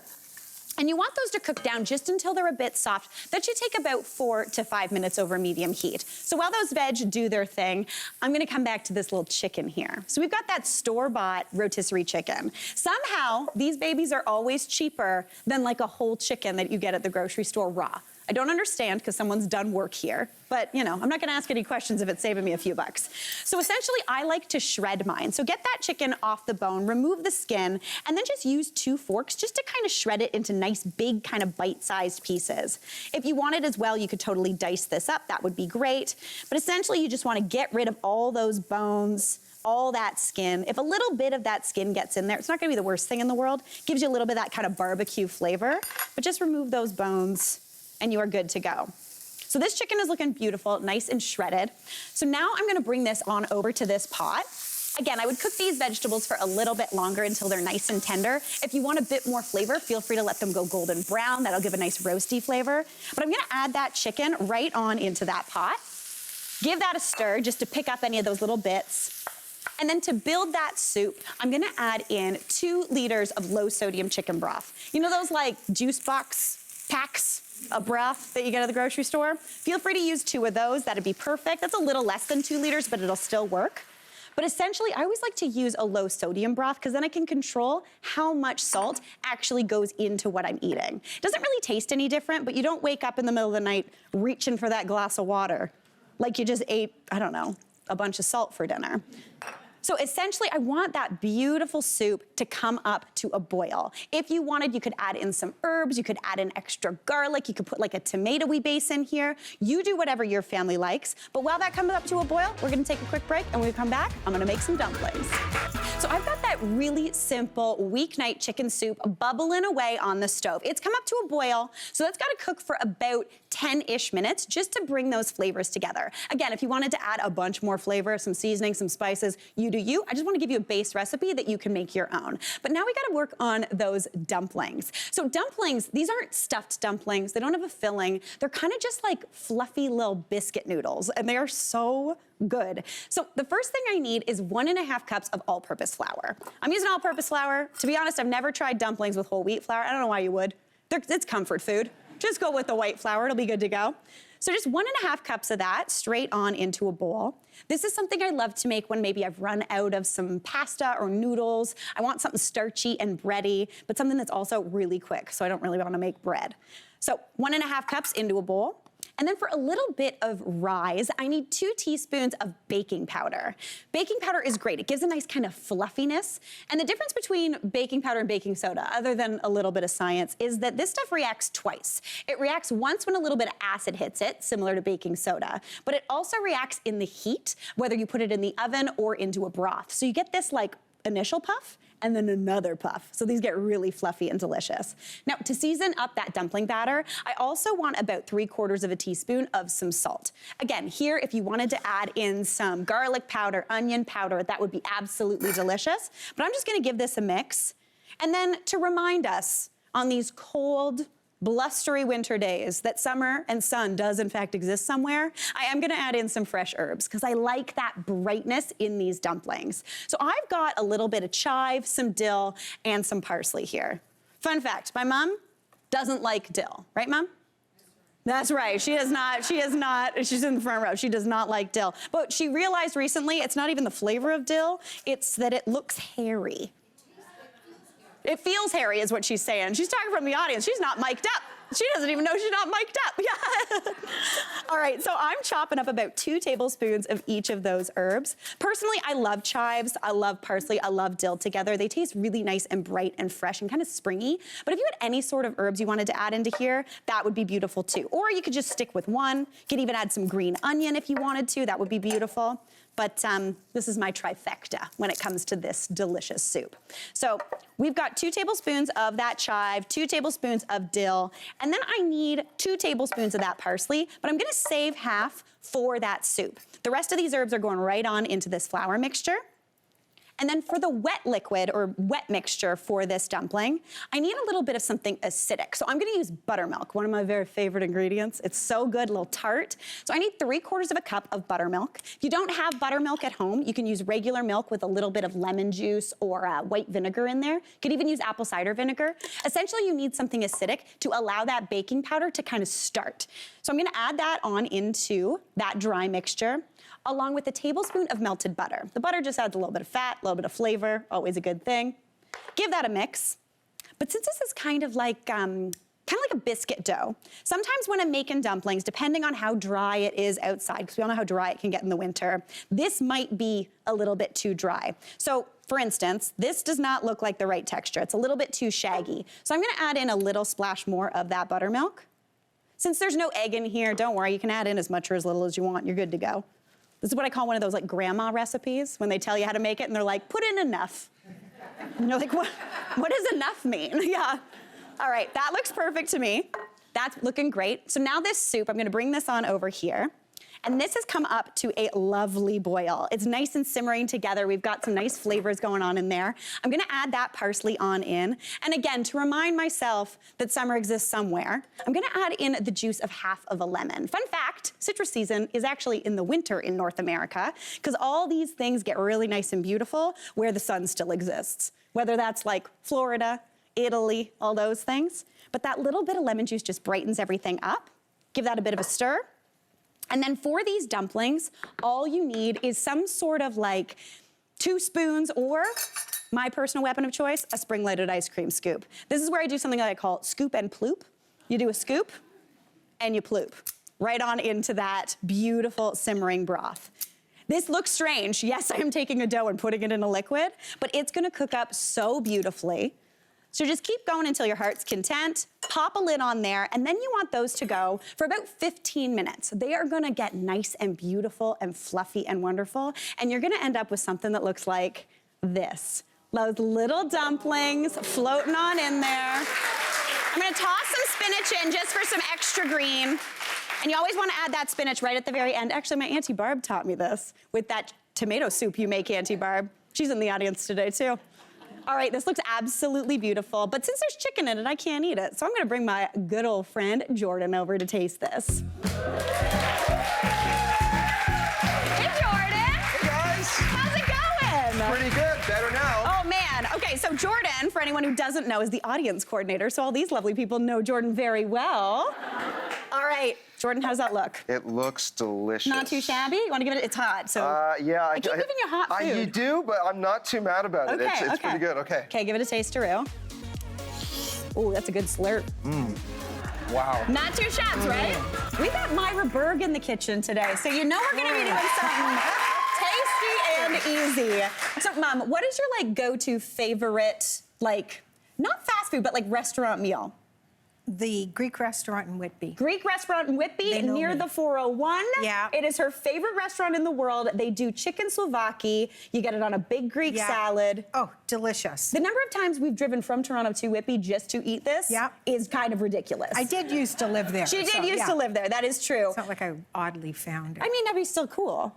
Oh, would be. She's got her own, like- I oddly found it. Yeah, there you go. Nailed it. That's cool. You got cred now, Mom. All right, so I am going to show you how to make a super quick, like, weeknight chicken Souvlaki with a really quick and easy tzatziki, because we're a dip family, are we not? Everything. Everything's a dip. Dips all the way. Dips forever. So Especially good. tzatziki. I know. Okay, come on over. Okay. You're just scared of me? Yeah. I'm in the kitchen, that knife scares I know, me. I'm not gonna make you Don't use let the me knife, touch don't it. worry. Okay, so the first thing we're gonna get to work on is the chicken. So I've got 4 chicken breasts here that I've diced up and put into a bowl. So anytime I'm cutting up chicken, you want it to be about this, like a good like couple bite-sized piece. Mm-hmm. So like one chicken breast, I usually cut it into like, I don't know, 5 or 6 pieces. Yeah, those are good chunks. Yeah, good chunks. Okay, Mom, onto there, would you add about 3 tablespoons of oil? Yes. Yes. Oh, she got it? You're nailing it. Okay, perfect. So essentially when you're doing a marinade, especially like a weeknight marinade, you want to pack this baby full of as much flavor as possible. A little bit more. Oh, I think you don't know what a tablespoon I do know what a tablespoon is. I'm like, we're feeling I'm it. one who measures into the tablespoon. This is the thing, and I completely understand that, especially if you're baking, but if you're cooking, you really can kind of go loosey-goosey. Just stop now? Yeah, that looks about good. Okay, so I'm gonna quarter up or wedge up a red onion. If you had a yellow onion, that would work too. That would be perfect. Okay. Now into there, Mom, would you also zest in this Oh, lemon? my You get to use the favorite. zester. Yeah. Feeling good. It's like you've given me the control. I know. Okay, you know how to zest. You're doing a great job. Yeah, I know how to zest. I know. I'm a zesty person. What's that? You are. She has a real zest for life. That's the Berg family right. thing. So, Mom, what's the rule when you're zesting? Don't scrape your fingers. Don't scrape your fingers. That's rule number 1. But also, don't try not to This? get any of that white stuff. Oh, the pith. The pith. There you Yes. go. You know what's up. I like to eat the pith on oranges and stuff, though. It's actually good. It's my favorite part. If you could only see the floor director's face at the same time as mine, it's mimicking mine. delicious. All right. Well, if you want to eat the pith, go for it, but it is a little bit bitter. So Mom is zesty and bitter. We got it. Okay. I'm going to pop those onions right on into that bowl Okay. as well. That's looking beautiful. I'm going to cut that lemon in I half. get to do a... You get to do a tap. Ooh, Nicely look how- done, Mom. I put my fingers on. That's okay. Okay. We got it. Okay. You want to squeeze that lemon in? Sure. Okay, now since this is a marinade, I'm not worried about any pips or seeds getting in, but since this is a quick marinade, we're using lemon juice, which is really, really acidic. Something like wine, you can marinate chicken in for a good amount of time, but chicken's kind of tender. So since we're using something really acidic like lemon juice, we only want this to marinate for about like an hour maximum. Okay. Because Oh. otherwise it's gonna turn into like kind Mush. of a ceviche. Okay. Like weird I chicken thought ceviche. that's what it did, yeah. No, we don't want that. We want So not Souvlaki. my normal 24-hour marinade rule. Not Okay. my. Listen, you rarely, if ever, have to marinate something for 24 hours. But my mom's like, the longer the better. A week and a half, and you're good to go. More is better. Yeah. All right. Add in that garlic for Okay. me. So we've got a few cloves of garlic, and I'm going to give you this to give that a mix up with. Alrighty. And then into there, I'm also gonna add in some dry spices. So the first thing I need is a tablespoon of dry oregano. You could also use fresh, but to be honest, this time of year, oregano's kind of harder to find, so I like the dry stuff. It's really nice and lemony.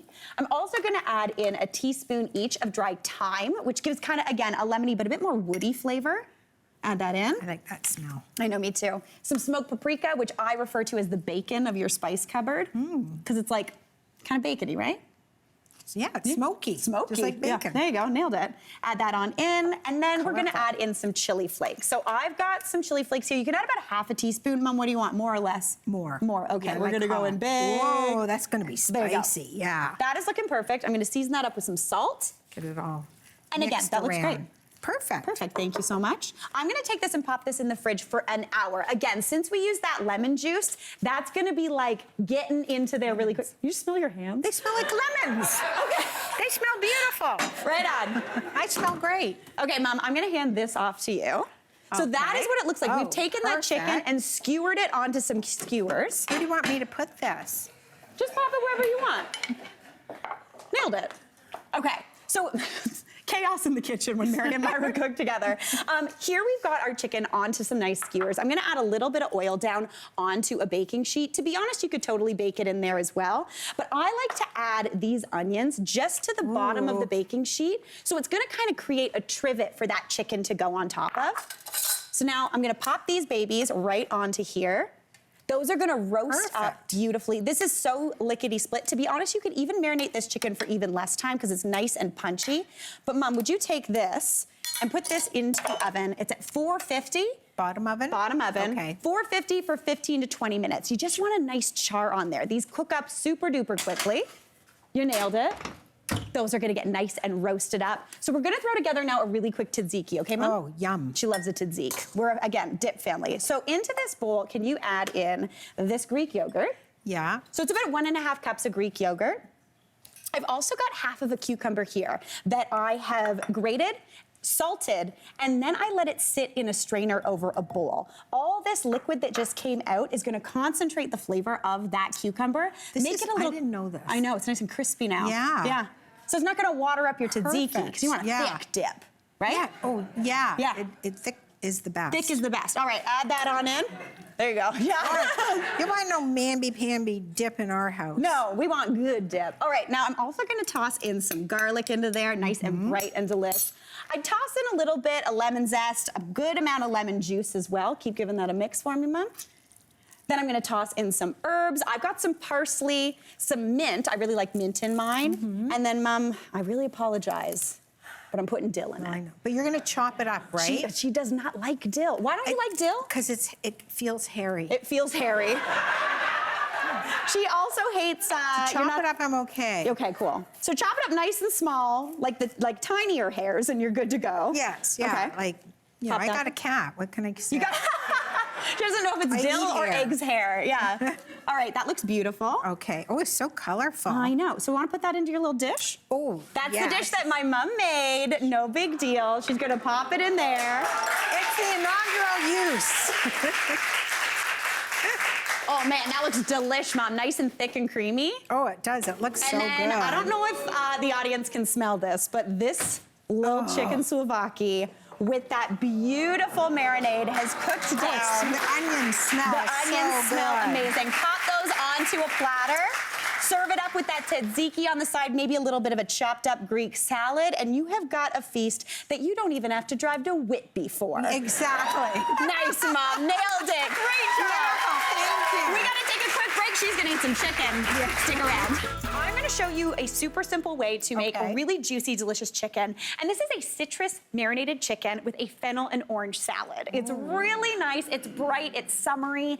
It's totally delish. Love fennel. I know, right? Yeah, Fennel's very good. yeah. Which is interesting because I thought you didn't know because you like licorice. I love licorice. Yeah, fennel is licorice-y Yes. adjacent, but it's Yeah. really nice. Yeah, it's bright and green tasting. Delicious. I feel like you're nervous right now. Are you feeling nervous? No. Okay. I'm not nervous. Myra doesn't get nervous. All right, so we are gonna get to work on the chicken first. Yeah, that's what I'm That excited. I think she's actually more excited because she gets to use a hammer. So one of my first tips anytime you are making chicken is you don't want to cook it for too long. Obviously, you want to cook it through, but we're gonna make this chicken nice and flat so it cooks really, really quickly. That's Okay. one tip. It tenderizes it and it's gonna make it cook nice and Makes quickly. sense. Keeps it Yeah. juicy. So we've got 4 chicken breasts here that we've lightly butterflied. So to butterfly a chicken breast, you grab that chicken breast and with a sharp knife, you kind of just slice into it and open it almost like a book. You want it to look almost kind of even, but even then it's still a little bit too thick. So I'm gonna get you to get that meat mallet. If you don't have a meat mallet, you could use a small frying pan. Myra's itching to get this chicken going. You know, I used to do this in the olden days all the time, but I never thought of putting saran over it, so I wonder you didn't all die. I know, it's good. It keeps all the chicken where the I know, chicken should be, and you're good to go. So I'd actually use the other side, the flat side of the meat mallet, and when you're hitting it, you want it about 1 centimeter thick, so that's like about that much, half an inch. half an inch, yeah. So when you hit it, you don't just want to go down, you kind of want to go like you're playing a timpani. Like, does that make sense to anybody else? Like, dong. Stretch it a little. Yes, exactly. Oh, I didn't used to do that. Well, I mean, and it blasts right through that chicken. It did. Yeah, exactly. especially 'cause I Use the other side. Yeah, Okay, you want to give it a go? Okay, yep. Pretty good. Honestly, really good, Mom. Okay, I'm gonna let you keep going. Splatting. She's doing her thing. She's gonna do her thing. Myra's just gonna be hammering away. Classic Myra Berg. It's, You give her- it's slippery. Yeah, it's chicken. Chicken slippery. Chicken. Okay, while she does her thing, I'm gonna make a really quick marinade, because another way to make sure your chicken stays nice and juicy is a really quick marinade. Marinades are great. This one is super fast. It only needs about 10 minutes to actually marinate up, which is perfect. So in my bowl here, I'm gonna add in the zest and juice of an orange and a lemon. Now, classic zest, I love to zest it right on into the bowl I'm going in with. Zest gives you that bright orange and lemon flavor without the acidity. Now, since this is a quick, I know immediately it smells good, right, Mom? Yeah. You're doing a great job. I am. You are. Yeah, You're really yeah. crushing it. She's the hammer I can queen. whack the heck out of anything. There you go. She got it. So I'm just getting that zest in there because that's going to give us beautiful orange flavor without too much acidity. But we actually do want acidity in this marinade because what that's going to do is it's going to help get into that chicken quicker. So add in the zest and the juice of each of those. I'm going to kind of go halfy on these babies.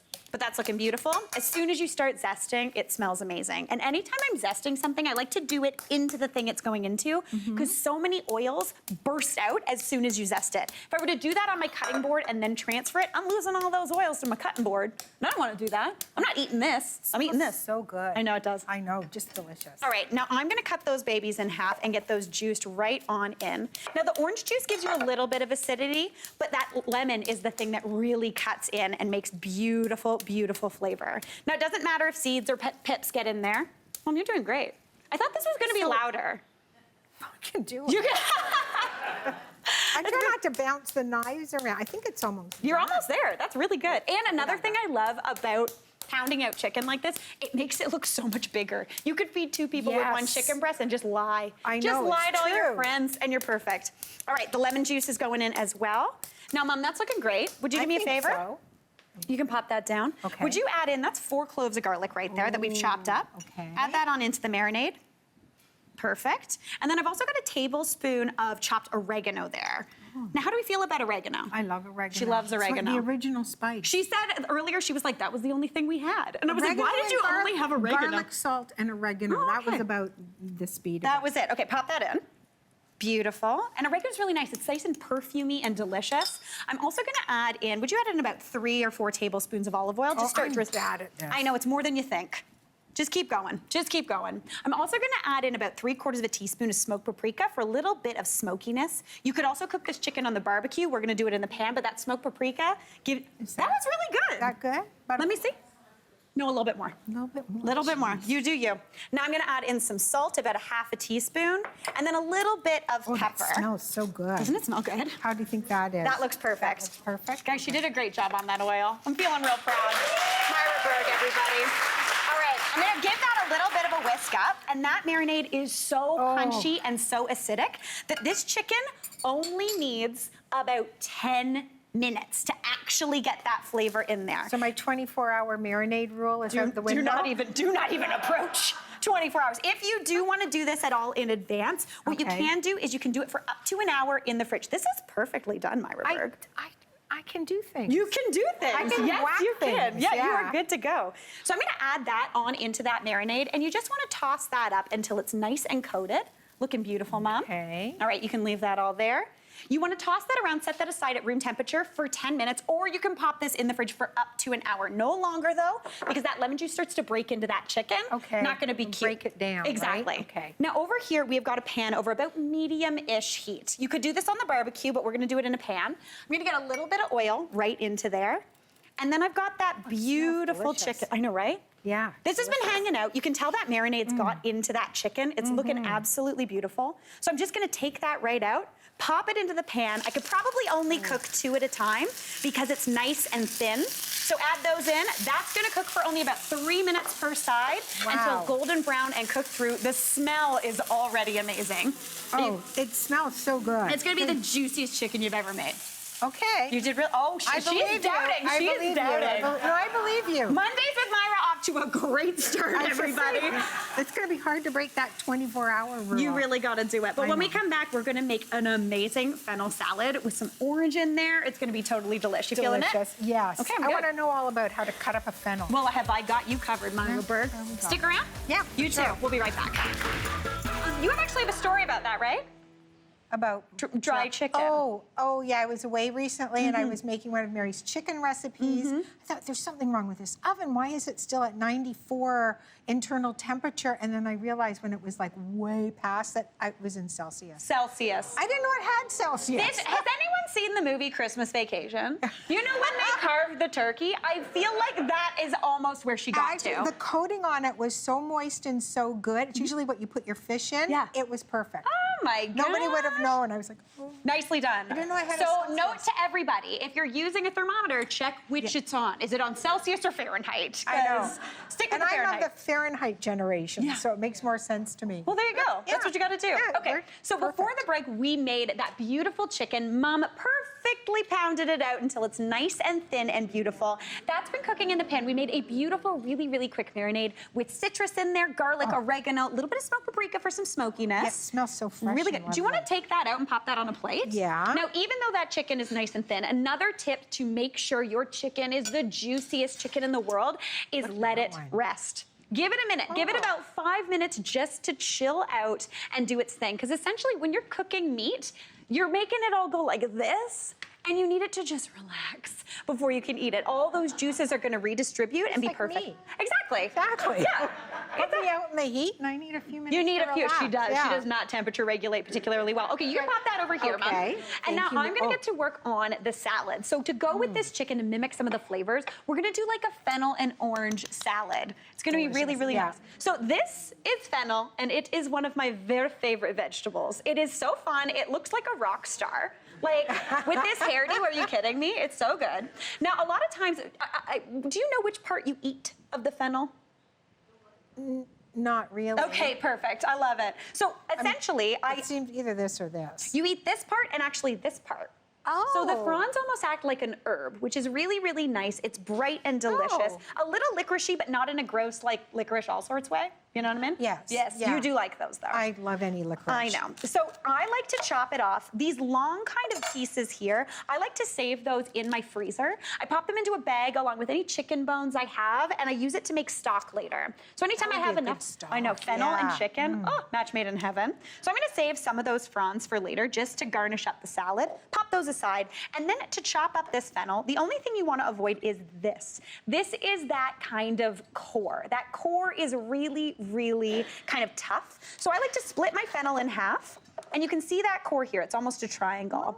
So what you wanna do, you can either chop it this way, but just try to kind of avoid that core. Now, Mom, while I'm chopping up this fennel, would you Yeah. do me a favor and grab those 2 halves of a lemon and just squeeze them into this bowl? So this is, funky squeeze. I know you got the funky squeezer. That sounds like a cool, like I do 70s. it this way, right? I think so. I'm not good with a citrus reamer. Oh, there you go, there you go. You're doing it. Nicely done. Remember how this one, it's got a pourer. Oh, you're pouring it out the back end. We're doing I great, think it's guys. an upside Mondays down. with Myra off to a great it's start. upside down. Yeah. It's great. So I'm getting this fennel nice and chopped, nice and fine. Now, if you roast fennel, it gives it a totally different flavor. So just slice it nice and thin. That's looking smells beautiful. so good. Oh my gosh, right? Do you want to get that other half of the lemon in there? You really squeezed that, I'm baby. gonna try the other way this time. I like it. I like it. Are we doing it? Stronger? You got it. I don't know. I don't know. Okay. I feel like we need to give her a little bit of a. Yeah, she got it. There you go. Look at that, Mom. like Nicely Jack done. Clampett There with you go. oil. Now into there, I'm gonna add in that fennel, and that's gonna kind of lightly pickle it a little bit. Now over here, I've got some more fennel that I chopped up earlier, and I also have some orange slices here. Now, orange and fennel are a match made in heaven. They go so beautifully together. And if you want, you can slice your oranges just like this, add those right on in. Or you can do something called supreming oranges. Mom, add a little bit of oil onto there for me, would you? Now, if you want to supreme an orange, you get your orange, you cut off. That's good. All right. All right, now to supreme an orange, you just want to trim off the top and bottom, and then use your knife just to run around the edge, just to remove all of that pith. This is a fancy way of saying segments. Like, you know when you get a fruit cup? You know those like fruit cups that have like one cherry in it? You know what I'm talking about? Yeah. Those are kind of supremes that are in there. So basically, you just want to get all that white pith off. And then what you want to do is grab either a sharp chef's knife or a paring knife, and in between each of those membranes, just slip down, and then slip down, and then you end up with a perfect little supreme. They're very dainty, they're very pretty, but it removes all of the kind of chewing, which is always a good thing. But again, you can also just slice those up. That is looking beautiful. Into there, Mom, toss in that feta cheese. All right. I'm gonna add a little bit of salt. That's about 100 grams of feta, just a little bit of salt, because that feta is nice and salty. I have all the hard And then jobs. I'm just going to add, you have all the hard jobs? Is that what you said? I got the jobs you trust me with. I love it. Okay. Add in a bit of pepper. That is looking beautiful. Now, Mom, if you don't mind, would you give that a toss? Beautiful, beautiful. Now, one last thing I want to add, obviously, are those beautiful fennel fronds from earlier. Just a few of those go right on in. Pretty. It's beautiful. It's salty. It's sweet. It's so good. And then we love salt in our family, arguably too much. But don't worry, we got low blood pressure, so we're allowed. It's fine. So I have got some green olives here. Now, these have the pits in, so you can just toss them with the pits right in there. But if you did want to remove the pits, you just get your chef's knife, just press the side a little bit, just to kind of burst that olive just a titch. You can also just cheek the edges to get that off. If you have something like a Kalamata olive, they burst really, really easily when you go to get that pit out. Oh. This one looks like he's That's gonna a do. new trick. Yeah, just smush it, and then just rip it open, and you get that pit out. It's almost like a piece of garlic. Yeah, only does there's it no take, pit. I know, does it take a while? Yes, so know what we're gonna do for TV? We're just gonna dump them in with the pits in. Plus, they do look kind of nice that way. They do look nice. Give that a toss. You have to watch your teeth. Now, I'm also gonna throw in some fresh herbs. I have got some basil over here. I'm just gonna tear off whole leaves. I love doing this in the summer when my basil plants are going absolutely bonkers, which they currently are. Oh my gosh, they're I know. wild. You did a great job looking after them when I was did. away. I looked after them. I know, she did a good job. I'm gonna add in a handful of basil leaves as well as a little bit of some fresh oregano just to mimic the flavors going on in that chicken. Give that a toss together. And then to plate this baby, we're just gonna dump that right onto a big old platter. We've got that fennel, we've got those oranges. Oh, it looks so Then good. obviously we need to add on way more herbs because this is a Mary Berg recipe, so you gotta just chuck them all over there. And then we've got that beautiful chicken that is gonna be so juicy. It's rested absolutely perfectly. We've got that right over here. Serve that on top or on the side, and you have got a feast for the ages. Doesn't that look delicious? It looks so good. All right, Mom. I'm gonna making give it you a at the little bite. cottage. Okay. You want to give it? You said this is a good cottage recipe, didn't you? And you can make it in no time. Make it in no time. If Again, the somebody marinade only pops takes over. 10 minutes, which is absolutely amazing. I'm gonna take it with a little bit of. Now you got to tell me if it's juicy. Well, Juicy? really good. Yeah, nicely done. Isn't it good? It's so moist and tender. And again, you can do it on the grill if you don't want to heat up your kitchen, and you're good to go. Oh, I'm into this one. We are making my herby pancetta-wrapped chicken and polenta. I know. I'm very excited about this one. The pancetta not only adds a ton of flavor to the chicken, it also gives it like a crispy little outside and locks in all that juiciness. So to get started on this recipe, the first thing I need to do is make up some sort of like herby, garlicky, oily situation. So I've got a little bowl here, and into there I'm gonna add in 2 minced garlic cloves. So I've just chopped those up nice and fine. If you wanted to, you could use a rasp. I'm gonna grab a little spoon, make that easier on myself. Tools, key in the kitchen, very much so.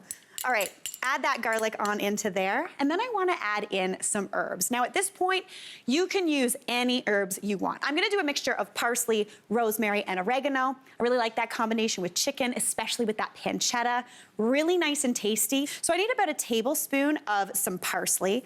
And then since rosemary and oregano are a little bit stronger tasting because they're a woodier herb, I'm just going to use about 2 teaspoons of those. To be honest, sometimes if I put too much rosemary or too much oregano, where's my oregano?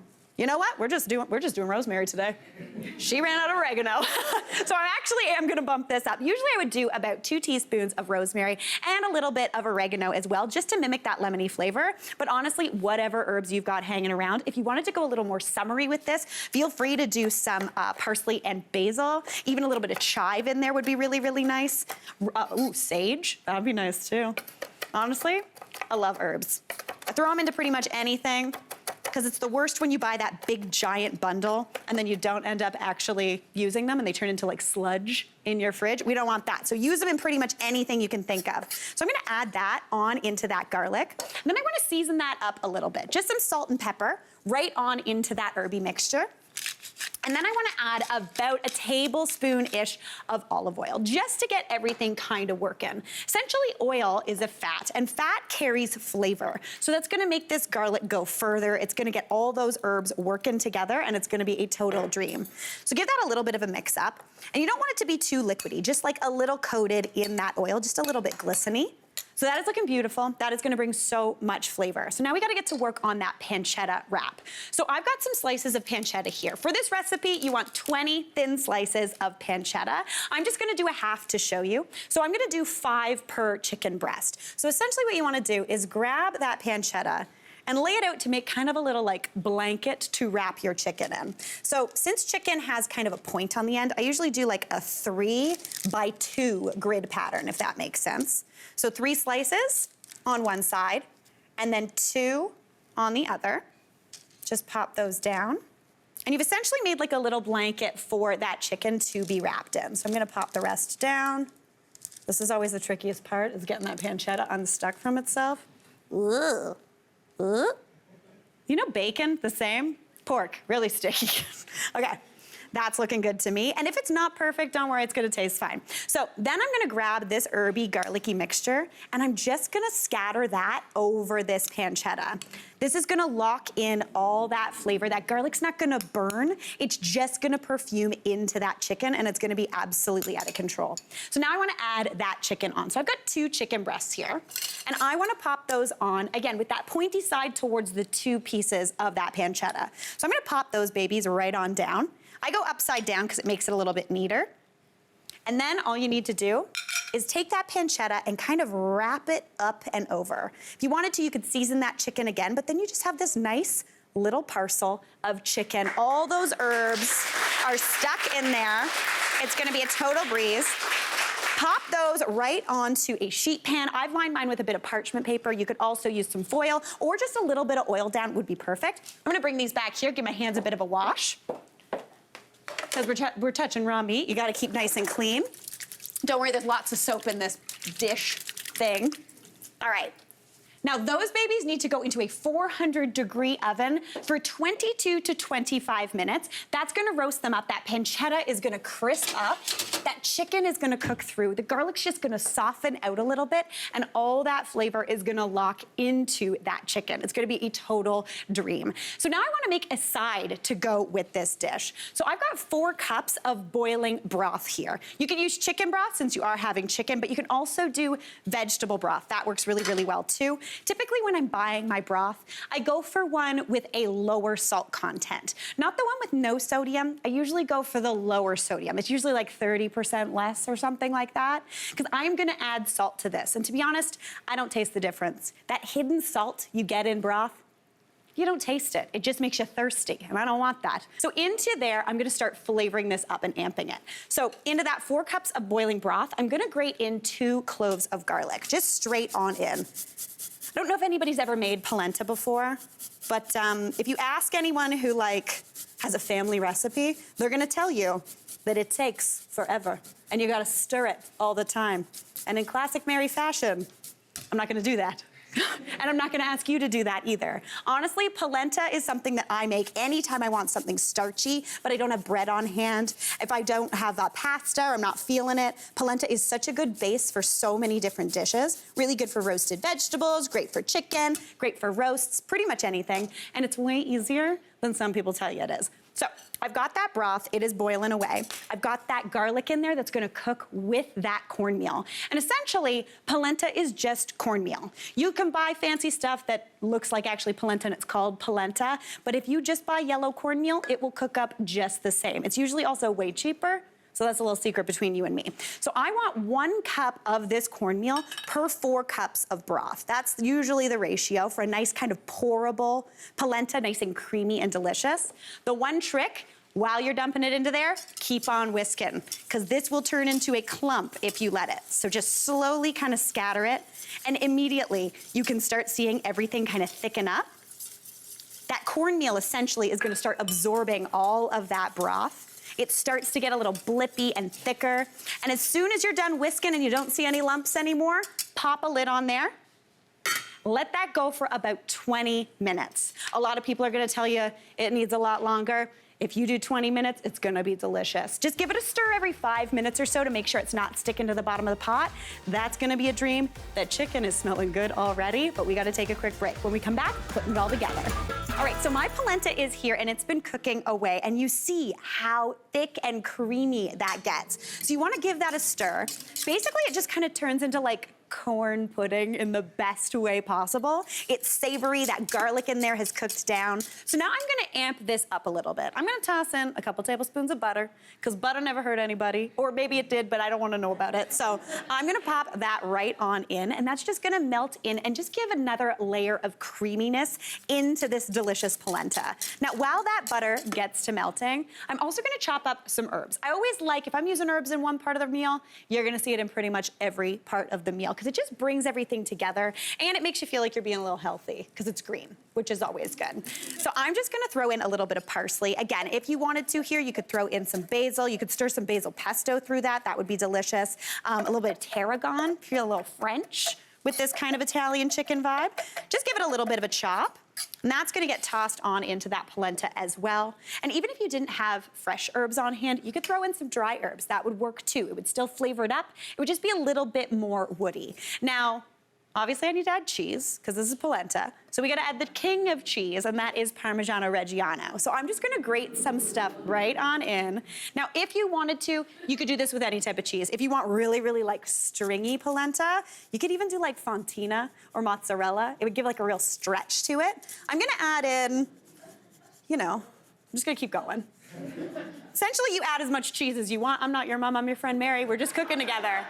But I like to go for about like half a cup to, I don't know, a cup. Maybe some more. Yeah, we're going big on the cheese. Listen, we're having fancy people over. That looks about good. That looks like an inappropriate amount of cheese. All right, now I'm gonna give that a whisk just to bring all of that together. And at this point, you can season it up. Give it a little bit of a taste. I used vegetable broth, so I'm gonna give this a bit of a taste. Again, that cheese, oh, that was a big hunk of butter. That cheese, I'm pumped about this. That cheese is salty, so you don't wanna add salt until after you add it, so. A little bit of salt. I need just a pinch of salt into there. That's gonna just bring those flavors out. If you wanted to, you could add some butter. That would be great too. And as you see, I've just got some grilled rapini or broccolini on the side here. Any sort of green, even if you just did some wilted spinach, that would be delicious too. But do you see how thick and wonderful that polenta is? It looks absolutely delicious. So those are good to go. I'm just gonna come over here and show you this chicken. So we've got this chicken resting. It roasted in the oven for about 22 minutes, and you see that beautiful pancetta, crisped up. It's gonna be out of control. If you really wanted to go fancy, you could also stuff this chicken, then wrap it, but you know, we're keeping things light today on the good stuff. So now you just wanna cut this up. I like to cut it, you can serve it whole, but I do like to kind of slice it on a bit of an angle, just to give you those little bits. Does half the work for your guests, so they're feeling extra fancy. That pancetta is crispy and delicious. You see that filling. And to serve this baby up, you just grab your bowls, come on over to the polenta. And this is my favorite part about polenta. It just makes a bed for whatever you want to put it on. So grab your spoon, pour some of that stuff right on into that bowl. Creamy and delish. And again, you can do this if you wanted to do some like roasted mushrooms on top of here, use a mushroom broth in that polenta. Pop a little bit of those greens right on top. Just to, you know, we're healthy here. This is fine. There's not 8 cups of cheese in that polenta. We're keeping things good. And then just pop that chicken right on top. I'm gonna keep mine chicken free, but we go right on in. Pop that right over top, and it is looking totally delicious. All right, now I'm very excited about this, but I've got the perfect guy on standby to come on out and taste this. Come on out, Ryan Hinkson. Hey, man, how's it going? Oh, I'm so good. I feel like I can do a chicken hug. Yes. All right, how you feeling about chicken? I love it. I know, I love it. You eat very fancy food for a living, and also just like delish food for a living. Yeah. It's I must have been a great person to form a life. I know, 'cause right? My karma is incredible. Yeah, your job is amazing. And I'm not gonna lie, I'm a little nervous. So you ready to dig in? Yeah, I always love a little polenta with my cheese. Right? So I'm very excited. This smells incredible. It's really good. Okay, cool. Let's give it a dig on in. Okay. All right. I did some of the cutting for you. You still got to use the I knife. love it. This is I where love Aaron never uses a knife. Never? Never, ever. I'm going. I need the perfect bite. I know, right? Okay, we're gonna go in. There. Right? Creamy? Creamy? Wow. Not too shabby. I always love a double protein situation. Oh, yeah. Polenta and chicken. Yeah. And Greens. that pancetta. Oh, for me, this is what I call wrapping a present. Everybody likes a little bit of a pig wrap, and you're good to go. This is so, so good. Oh, Ryan. Can I go back in? Oh, yeah, you go back in. Mom, do you remember what you made me on my 16th birthday for my dinner? No. Okay. It was chicken parmesan. Okay. Now- That was a specialty. That was a special. That was one of my last chickens I ate, I think, too, because Yeah. then I stopped eating chicken after that. But honestly, you were so good. Not because of her chicken parmesan, let me be clear. It was very good. Okay. You were It's delicious. It is, but it's a real ordeal to make. It is. It's a pain. It's a pain. So I wanted to simplify this for a reason so my mom can make it, but also because it happens to be my husband Aaron's all-time favorite dish. True. Right? Yeah. Yeah. It's Okay. great. So you guys go have a seat. I'm gonna Okay. make this chick parm, and then I'm gonna probably put you to work at the end because that's how it is in my kitchen. All right. So we are gonna get to work on this oven-baked chicken parm. So as opposed to having to fry it in oil, which is delicious but can be a little messy and take some time, we're making this way, way easier. So the first thing I need to do is get to work on that crunchy, delicious coating. So for that, I'm gonna toast up some panko. I've got a pan here over about medium heat, and I'm gonna add in 2 tablespoons of olive oil. Now into there, I'm gonna add in a cup of panko breadcrumbs. So I always like to pre-toast mine before it even hits the heat of the oven, because that way you get golden brown no matter what. You don't have to worry about that oven doing it, you've already got it. So I'm gonna add a cup into this pan, into that oil, and just give that a good toast. Season that up with a little bit of salt, a little bit of pepper, and then give that a little bit of a stir just to bring everything together and get a little bit of oil on all of those crumbs. Now, I'm just gonna let that toast over medium heat for about 2 to 3 minutes. Essentially, you're just making toast, which is always a good thing. It's like the better version of bread, right? It is. You do love toast, Mom. Love toast. You'll love a toast. Yes. Yeah. You're a toast late. What do you usually have for like your dinner if you're like running out of time? Toast and soup? Toast and soup. I had that last night. I know. Yeah. Toast and soup, it's good to go. All right, I'm gonna toast up those crumbs and let them do their thing. And while those start going, I am going to make up a delicious kind of like food gloop, which does not sound delicious. But food gloop gives you crunch factor. It lets everything crunchy stick on to whatever you're putting it in. So typically if you're doing an egg wash or some sort of egg kind of coating, you just go in with some eggs. I am gonna go in with 2 eggs. But then in addition to that, Mom, this is a trick I taught you. What do I like to put into my eggs? Mayonnaise. Mayonnaise. Do you know why? It's naturally sticky. It's naturally sticky. Honestly, that wasn't my answer, but that was a good answer, Mom. It's not. It's got sugar in it, doesn't it? No, it does not. What are you talking about? I'm thinking of the other. You're thinking of the other Yes. one. Yes. No, we're using just classic mayonnaise. Oops, I got a little bit of shell in there. Because classic mayonnaise, essentially what it does is it actually is just egg and oil. So it browns up really nicely, but it is really gloopy. There's a little bit of seasoning in there, some lemon, some vinegar, things like that. So it does have a little bit more flavor than just the eggs, but it turns these eggs, which are kind of gloopy, into super gloop. So per egg, I put about 2 tablespoons of mayonnaise. So that's about a 1/4 cup of mayonnaise into there. Give that a whisk up. And at this point, if you wanted to, you could add in a little bit of store-bought pesto. You could add in some seasonings. But do you see how, for lack of a better word, gloopy this is? Like that looks like, it kind of looks like glue, which sounds gross, but it's going to stick everything on there beautifully. Oops, that's looking great. Now I've got my panko over here and it is nice and toasty. See that golden brown color that's happening? So I'm gonna pop that into this bowl with a little bit more panko. And that is gonna bring so much flavor into the mix. But in addition to that panko, to give this that chicken parmesan, we're gonna add some Parmesan cheese into here. Now, I need 1/2 cup, and don't hate me, I do love shaky cheese. You've heard me talk about it before, that stuff in the can. I love it so much, and you could totally use shaky cheese here, but because our wonderful camera operator, Chris Corrado, who's holding this camera right now, hates shaky cheese, we are going with the real stuff, which is always good. Now, as opposed to using grated Parmesan or Reggiano, though, you want to use the ground stuff, the stuff you get in the deli section of the grocery store, because this stuff doesn't burn as quickly. If you were to grate this fresh and then put it into the oven, it's gonna burn and make it taste kind of gross. And we don't want gross. We want nice, kind of crispy, delicious, cheesy coating. So that is looking beautiful. Now to add more seasoning into here, I'm gonna add in half a teaspoon each of some garlic powder, which to me kind of makes anything taste almost like those seafood restaurant biscuits. That anytime my mom goes there, she always asks for more and then puts them in her purse. Oh, she's sneezing. She's allergic to the truth. Yeah. It's true, right? They're spicy. They're not spicy. Garlicky. They are garlicky. Now, I'm also gonna very add in about half a teaspoon of dry Italian seasoning. That's gonna just amp up all the flavor. But if you wanted here, you could put in whatever you'd like. Some smoked paprika would give it a bit of like a bacony vibe. That might be nice. Now, give that a toss. Season that with a little bit more salt, a little bit of pepper, and then again, toss that together until everything's coated. Now, typically, what type of chicken do you use for chick parm, Mom?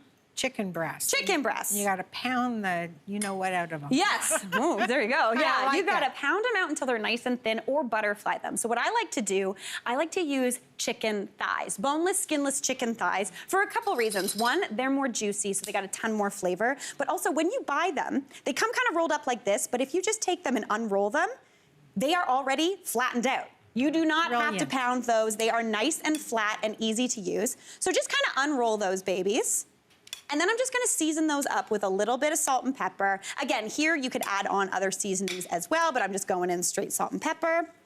And then I just wanna coat these. So what I wanna do is grab each one of these, pop that into that mayonnaise-y, eggy food gloop, just to get it nice and coated. Now it does not look cute. This is not a cute looking chicken, but it will be cute in a minute. Then I'm gonna pop it into those beautiful cheesy breadcrumbs.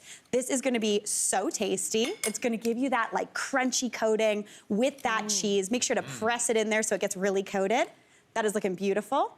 I would keep going. This makes enough for 8 chicken thighs, or if you did want to do chicken breast, you could do 4. But I'm going to pop those into my 400-degree oven for about 25 minutes, just until they are fully cooked through.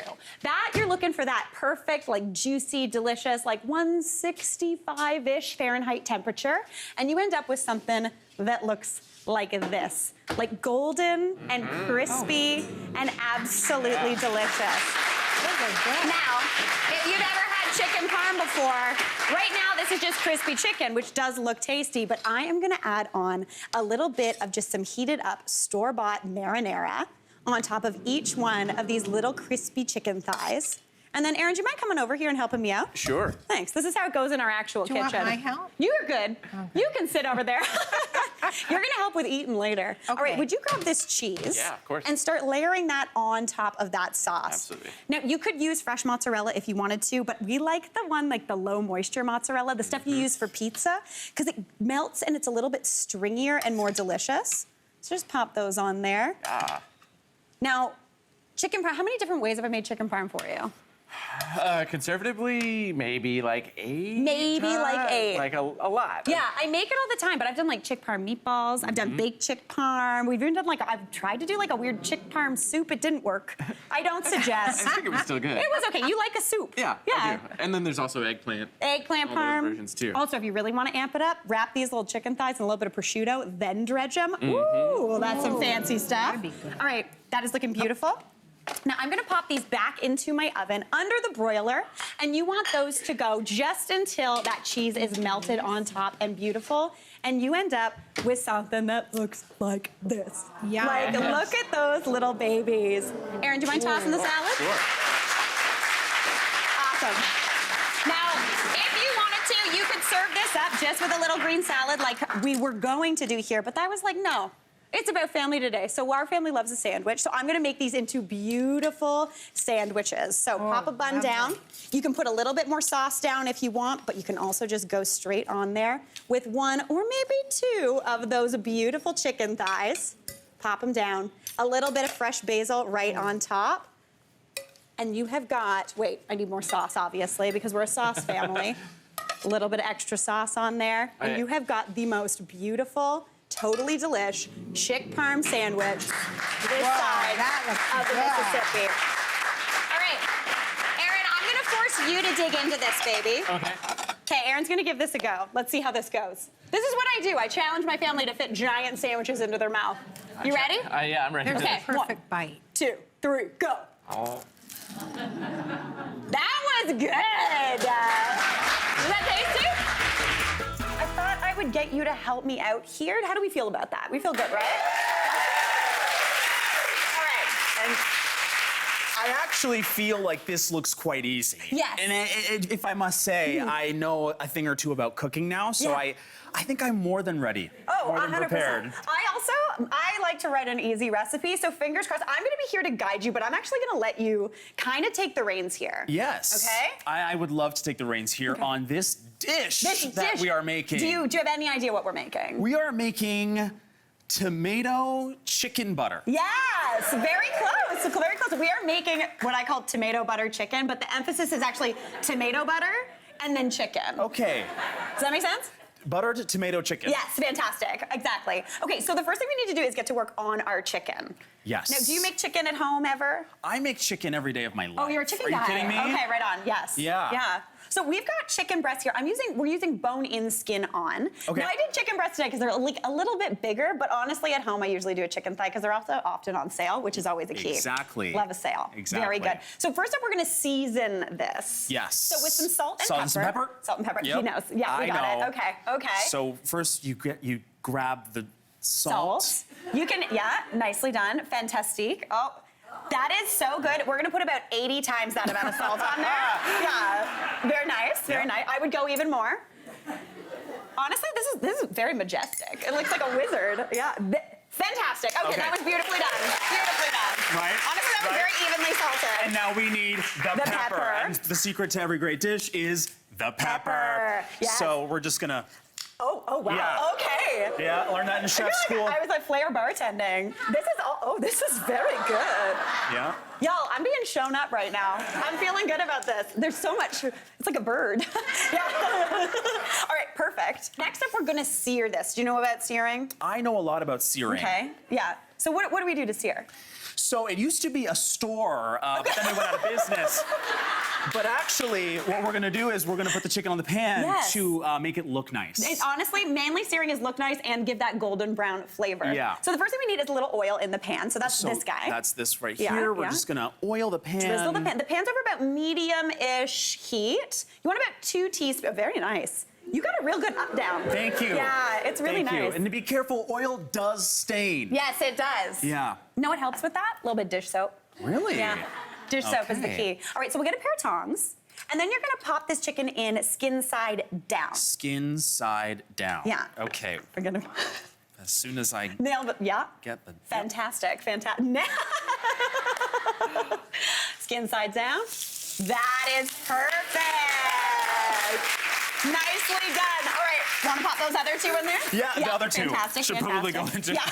That's how we cook things evenly. Get them in the same time. Yeah. Okay. Ooh, we almost lost one. Got it. That's okay, don't worry, We we got get it. it. Nicely done, good sir. Very nice. All right, now we're gonna set those aside, set Okay. those down.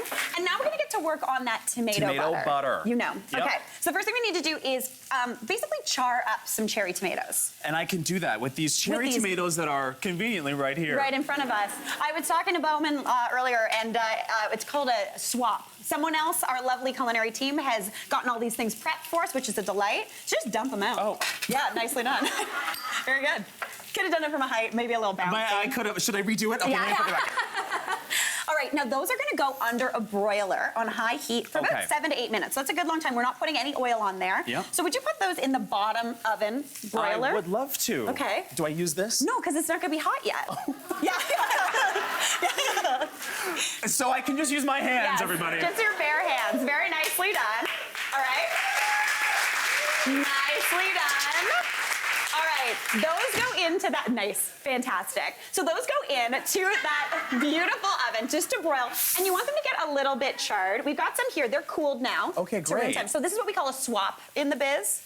AKA something that takes time, already done. Very nice. Amazing. Nicely done. Those are beautifully done. You did a really good job. Thank you. I worked all day on these Really tomatoes good. here. Yeah. So we're All gonna right. pop these tomatoes into our food processor. Okay, and I'm ready to do that. Yes. Oh, use the other side of the knife. Oh. Yeah, there you go. Yeah. Nicely done. Yeah, usually if you scrape the sharp side of the knife on the pan, it gets a little does. squeaky. Yeah. I heard about that in chef school. I Yeah. remember that. Sorry, it's been a while. Don't worry. You are good to go. Yeah. All right, now into there, we're also gonna throw in half a cup of butter, room temperature butter that we cubed Okay. up. So just toss that in. I'm gonna get a spatula just in case we need it, which we do. The whole thing Yeah, goes the in whole here? thing. Yeah, I like it buttery myself, Yeah. so I'm gonna go ahead and put the whole thing in here. Fantastic. Yeah. Very nicely done. All right, now in addition to that butter and that tomato, I want some herbs in there. How are you feeling about that? I love a good herb. Okay, cool. And should we cut the herbs? We should cut them a little Okay, bit. yeah, that'd be great. So we've got parsley and oregano here. Okay. So you could do any sort of herbs you want. You could also throw in, if you wanted, like cayenne or chili powder or cumin or anything you want into this butter. That's a perfect amount of parsley. You think so? Yeah. Okay. You want And- about a and tablespoon. Do you cut it with the stem? So some people don't. I actually like the stem. It tastes really kind of like green. So do I. You know, I'm always saying the stem tastes a little. It tastes a little green. 100%. Yeah. We Yeah. know. Yeah. So just give it a little bit of a chop. Watch your fingies. It doesn't have to be good because you're going to throw it into the food process. That's a really good chop. I know. Oh my gosh. Nicely done. Nicely done. And then we're also going to throw oregano in, but it's already small, so I'm just going to toss it in. Great idea. Okay, fantastic. Yeah, it's Let's already do it. small, so just toss it in. Just toss it in. Yeah. The food processor, listen, this is one of those things that I pretend I'm a friend to the robots, so I'm gonna help it along by chopping a little bit. Okay. Okay, pop that in. Now we're gonna season it up with a bit of salt. You're very good at salt. Would you like to salt it? Yeah. Okay, let's I'd do it. love to salt Yeah. it. All right. Look at that's really good. That's really good. All right, a little bit of salt, a little bit of pepper goes right on in there. And then I somehow feel like I'm cooking with like Nigella Lawson. Yeah, and it's really good. Yeah. All right, now we're just gonna blitz that up. So want to push the on button. And basically, it's gonna get really sloppy for a minute. Because what's Okay. happening right now is we're trying to emulsify that butter with these tomatoes. Oh. Butter and tomatoes are not, this is like a preteen dance because water and fat don't like being friends. Right now, they're standing on the sides of the gym. Yeah. We're waiting for that little bit of agitation to bring them together. Okay. Okay? So we are almost there. It looks honestly kind of like a dog's breakfast, but that's what it's supposed to look like. Yeah. So we get that all blitzed up until it looks good. Pop that button. That looks great. It looks delicious. It looks horrible, but Good it enough to will. eat. Yeah, but it will taste wonderful. Okay, so we're gonna take this on over to that chicken. Now, would you give that chicken a bit of a flip for me? I would love to give the chicken a little bit of a flip for you. Fantastic, fantastic. Is it go? Nice. Look at that sear. That's a really good sear. That's a really good That's sear. a really good sear, right? Nicely done. Yeah. And the thing is, you want it to get that seared, and you're gonna know it's actually seared well when it releases from the pan. If you were trying to flip it before it was nicely seared, it would stick a lot to that pan. So wait, time What is if your you friend. sear it too long? Then you just get more golden brown, and honestly, I'm not mad Okay. about it. There you go. All right, I'm gonna throw a couple of garlic cloves in the pan as well, just Okay. with the skin on. That's gonna Okay. almost perfume everything. Okay. Turn the heat off, and would you get a little spoon, maybe two, and just spoon about a couple tablespoons of butter, Okay. of that butter onto those chicken breasts. Okay. So again, you could do this with boneless, skinless chicken breasts as well, but that's a good amount of butter. That is a Wait, half a cup onto of butter I'm onto putting the it chicken. onto the chicken. Put it onto the chicken. Yeah, nicely done, nicely done. Now, if you have any left over, what I like to do with this butter is I actually set it aside and roll it into a little log. Pop that in your freezer, slice little bits of this, pop it on noodles, onto bread. This is so good. Good, really good job. Okay, that's fantastic. And when do we know that the chicken is done? Honestly, right now it is nowhere near being done, so don't Okay. even try to eat it. Okay. Don't even try. Okay. But we're gonna finish this in the oven. One of my favorite ways to cook, here, you can pop those right over here. One of my favorite ways to cook any sort of meat is start it on the stove to get that golden brown sear, Golden brown. and yeah. then finish it in the oven. You know, golden brown was my nickname in high school. Honestly, I'm very into Yeah. this. Very nice. Yeah. All right, would you nestle these tomatoes right into that pan? Yes, I would love to Just nestle little a tomato. There you go. With the stems on. Beautiful, beautiful. Do I know. do it with the stem on? Yeah, stem on. Because then it looks cute. Again, it's about the Wow. looks, right? Is everybody seeing this dish that I just cooked by myself? Like, it's looking really good. Big deal. All on It's my very own. good. It's very, very good. Wow. All right, now we are gonna finish this in the oven. So I'm gonna pop this into a 400-degree oven. And that means because we're using bone-in skin on chicken, that's gonna take about 20 to 25 minutes to cook completely. If you were doing boneless, skinless, only 10 to 15. Okay, great. So way quicker. And then you end up with something that Bowman made all on his own. All on my own. This beautiful looking dish. That looks absolutely out of Doesn't control. that look amazing? Do you want to chop a little bit more herbs because you were so good before? I'm gonna throw a little bit more oregano on there. Bowman's getting those. Are we gonna? These are just for presentation. For presentation only. Okay, Little bit lovely. of green. So cute. Oh, we're going cute. Let's do it. Okay. Now, I like to serve this up. All that tomato butter kind of melts over that chicken, basting it, melts into the bottom. So this bottom is all like schmaltzy, delicious tomato butter. Serve it up with some bread on the side, and you are laughing. Delicious. Nicely done, It looks sir. really delicious. I couldn't have done it without you. Honestly, no, I really couldn't have done it without you. Fantastic work. Today, we're gonna start in the kitchen with my spatchcock chicken and homemade barbecue sauce. This is I know, honestly, I'm really, really pumped about this recipe. Everyone's made roast chicken of some form before, whether that's like chicken breast or a whole chicken, but spatchcocking a chicken is a really great way to cook a whole chicken really, really quickly. Essentially what it means is you're taking the backbone out. It sounds like a fancy new term, but it's actually from like the 18th century. So we're like bringing the old new again, and it's gonna be delicious. But before we get to work on spatchcocking and flattening that chicken, we're gonna make our own homemade barbecue sauce. Now, I know I'm really pumped about it. Now, if you wanted to, you could 100% buy a bottle at the grocery store of your favorite, but I'm gonna show you how easy it is to whip up your own. So in this pot, I've got 1 yellow onion that I've cooked down in about a tablespoon of oil with a little bit of salt and pepper in there. That has been cooking for about 5 minutes, so it's kind of sweated down, a little translucent, starting to pick up a little color, so I'm gonna turn that down a bit. But now I'm gonna start building on that flavor. So the first thing I need is 3 cloves of minced garlic. So I've got those already minced up here. To be honest, when I'm making a barbecue sauce, I do like to cut things nice and small, because then I don't have to puree it. Everything's gonna break down and cook into that delicious sauce. So that minced garlic goes in. If you smell this, you know you're eating well tonight, which is a good thing. All right, now I'm also gonna amp this up and give it a bit more of that barbecue vibe. So the first thing I need is 2 teaspoons of smoked paprika. Since I'm not actually using the grill or cooking outside with fire, I'm gonna use the oven. This is gonna give you that smokiness, which is a total dream. Gives you that perfect like barbecue vibe. Now I'm also gonna throw in 2 teaspoons of chili powder. Chili powder is a good mixture. There's obviously chilies in there. It's a little spicy, but also a little smoky, which is very, very good. So 2 teaspoons of that goes in.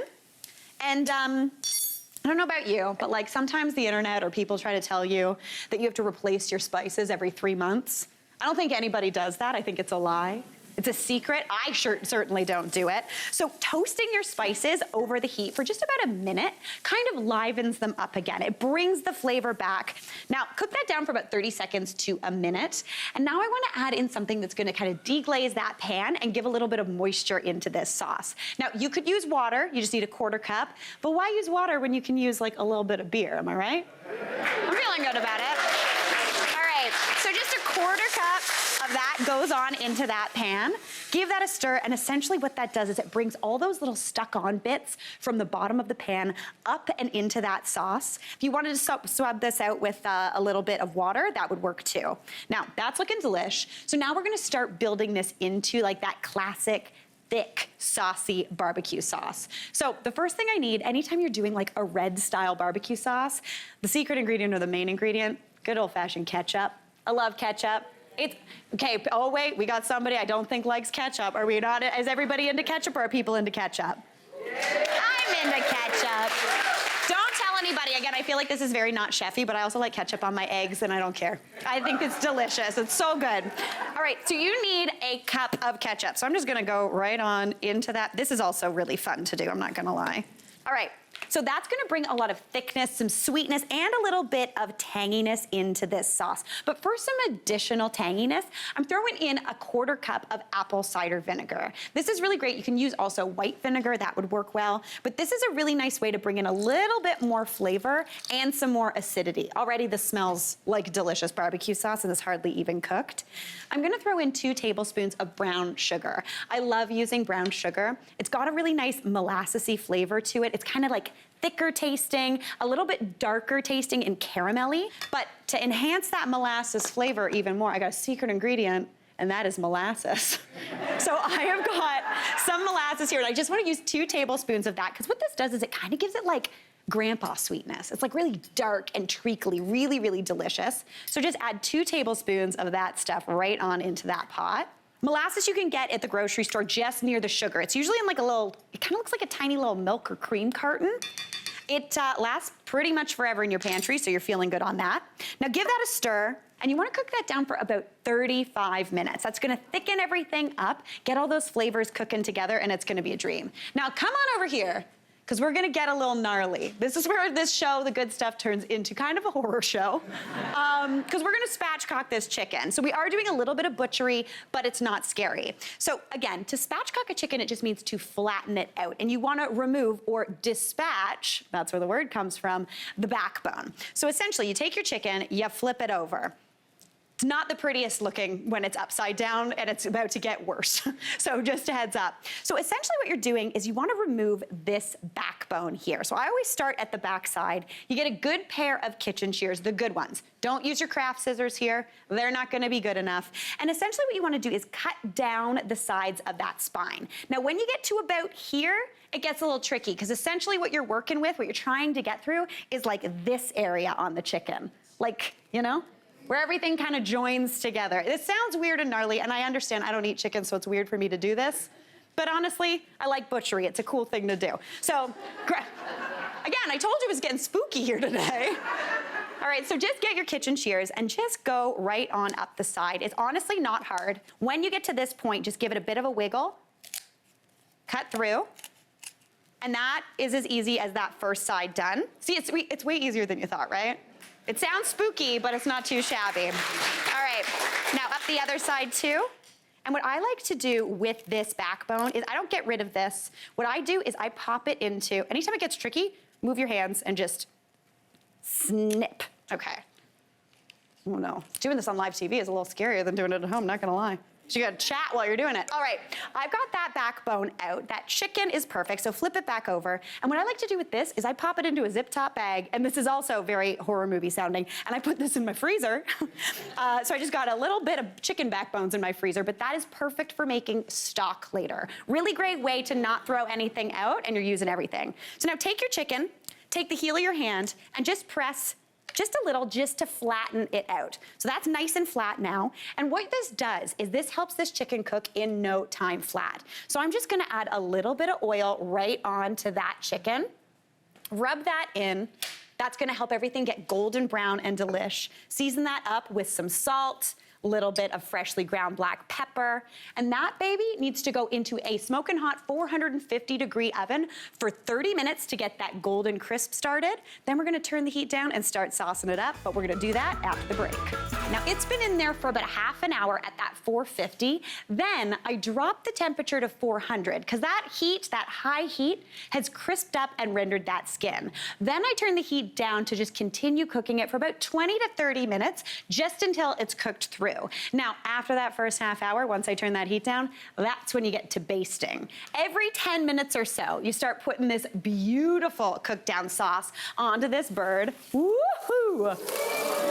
Yo, this is a good looking bird, y'all. And honestly, that little bit of smoke, that just means that is a good schmaltzy chicken. Like, look at that golden brown color on that baby. Take that barbecue sauce and this is where you get to do arts and crafts in your kitchen.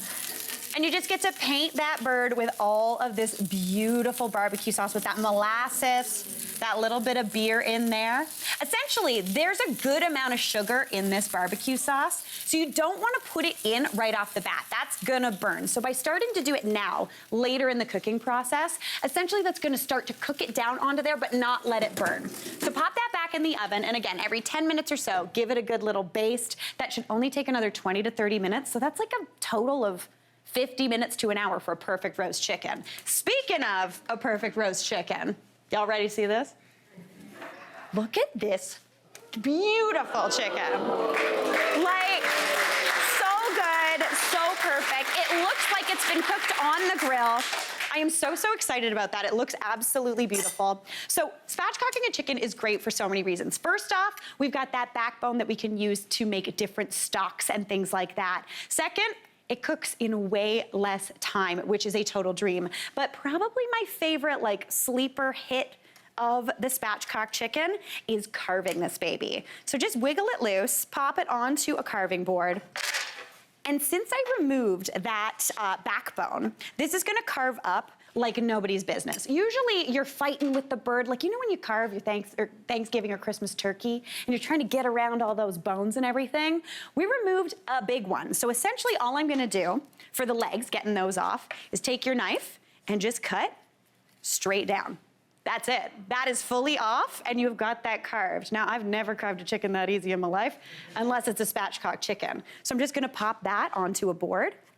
Repeat with the second side. Again, just getting through essentially just that beautiful crispy skin, that wonderful sauce on there. Pop that over too. Then for the breast meat, because we do still have that breastbone in there, essentially just go down one side with your knife and then just kind of start peeling away. Just go down. Oh gosh, carving a chicken on TV is also a tricky thing. I'm really going for it today. I'm trying to learn new things today too. Kind of carve through, down the side, and then you have got a beautiful chicken breast, perfect for digging in. Now what I like to do, right? Honestly, that went better than I thought it would. What I like to do, so there's a good amount of skin for everybody, is then cut this into nice, thick strips. You serve more people that way, which is always a good thing. Pop that onto my board, and you have got a beautiful chicken breast, so juicy. Everything's cooked evenly. Serve that up with some potato salad, maybe some coleslaw, and you are good to go. Now, I don't eat chicken, but my friend Alexis Hans does, and she's right over here, so come on over, Alexis. There you go. How's it going? This is what I want to do, maybe. This is it? Full-time recipe tester. Oh, I'm into that. Also, I feel like this is a very Mary Berg outfit you're wearing right now. It is. Yeah. I almost put it with leopard shoes today, guys, and I thought, no, that's too Mary. Too Mary. Amazing. So I went with blue. Nice, nice. So are you, do you like making, get into it. Are you like a chicken maker? Do you like chicken? Okay, so actually it's intimidating chicken to me. Okay. But I started cooking more meats. My husband mostly handles like the barbecue idea. But my mom's been talking about spatchcock chicken, and she's a really good chef too. And so I think it's like this secret that everybody should know about. So I'm excited to try yours today. I know, she's digging in. That sauce is so good too. Isn't that juicy? Whoa. Yeah. That's the juiciest chicken ever. I'm ushering in the season the way that I like to do best, and that is in the kitchen with my spring chicken saltimbocca stuffed with a delicious pea pesto. Now listen, if you have not tried saltimbocca before, let me tell you, you are in for a treat. Essentially, saltimbocca is traditionally actually beef wrapped in prosciutto with a little bit of sage, fried in a bit of butter or oil with a delicious pan sauce. We're gonna switch out that sage and do it with, or not the sage, we are switching out the sage. We're switching out the sage for pea pesto to make it springy. And then we're switching out that beef with a little bit of chicken just to give it a little bit of a lighter flavor. It's also super simple and a total showstopper. So the first thing I need to do is get to work on that pea pesto. So I'm somebody, a lot of people, if you're like a pesto purist, you must use a mortar and pestle. To be honest, I don't know which is which in those names. If someone could tell me, I would feel, I'm actually embarrassed to admit that. Don't know why I did on television, but that's okay. I always make a pesto though in my food processor. It's so simple, it's really, really quick, and this is pretty much one of my favorite like go-to tools in the kitchen. So as opposed to doing a classic basil pesto, I'm gonna add in bright, fresh spring peas. I've got a half a cup here. Now, you're gonna be like, Mary, is it pea season? Are there peas out? Did Mother Nature allow us to have these delicious little bright pops of flavor? Maybe not yet this year, but guess what? Those peas that are hanging out in your freezer, they were picked last spring. So those are spring peas. So just thaw those out and let them get nice and soft and perfect. Pop them in your food processor, no one will know the difference. So I've got those peas in there, and as opposed to doing like pine nuts, I like to go with something, again, really nice and bright and green. So I've got a 1/4 cup of pistachios here. Pistachios, oh yeah. First off, fancy nut, always fun. They make such a nice, delicious kind of sweet flavor in here, gonna be delish. Now 2 cloves of garlic are going in as well. And then to get this going, I'm gonna start this off and give this a bit of a pulse. Wait, what way did, oh, that backwards. Nailed it, got it, okay. Now just pulse that up until that garlic and those peas and those nuts are nice and chopped. Already, this is looking like springtime, and it is smelling so bright and green and fresh. Now into there, I'm gonna add in some herbs. Some classic basil, always a good thing in pesto. I want about a cup of that, so basically just grab a bunch, twist off the top, pop that in. I also like to add in a little bit of parsley into my pesto. Parsley keeps it really nice and bright and green. Basil, sometimes when you like bash it up into a pesto, goes a little bit brown, but parsley stays bright. So that's gonna give you really good green flavor and really good green color. Now, for a little bit of added deliciousness, we obviously need a little bit of cheese. So a 1/4 cup of some grated Parmigiano Reggiano, Pecorino, any sort of good salty cheese is perfect. Now I'm also gonna add in the zest and juice of a lemon. I'm honestly right now just gonna chuck in the juice, but if you wanted to add the zest, we all know me. I would do some zest, but I can't find my zester. So you know what? Not zest today. That's okay. Add that on in, and now I'm just gonna pulse that to combine. Once that's all combined, already it's kind of getting a little bit saucy.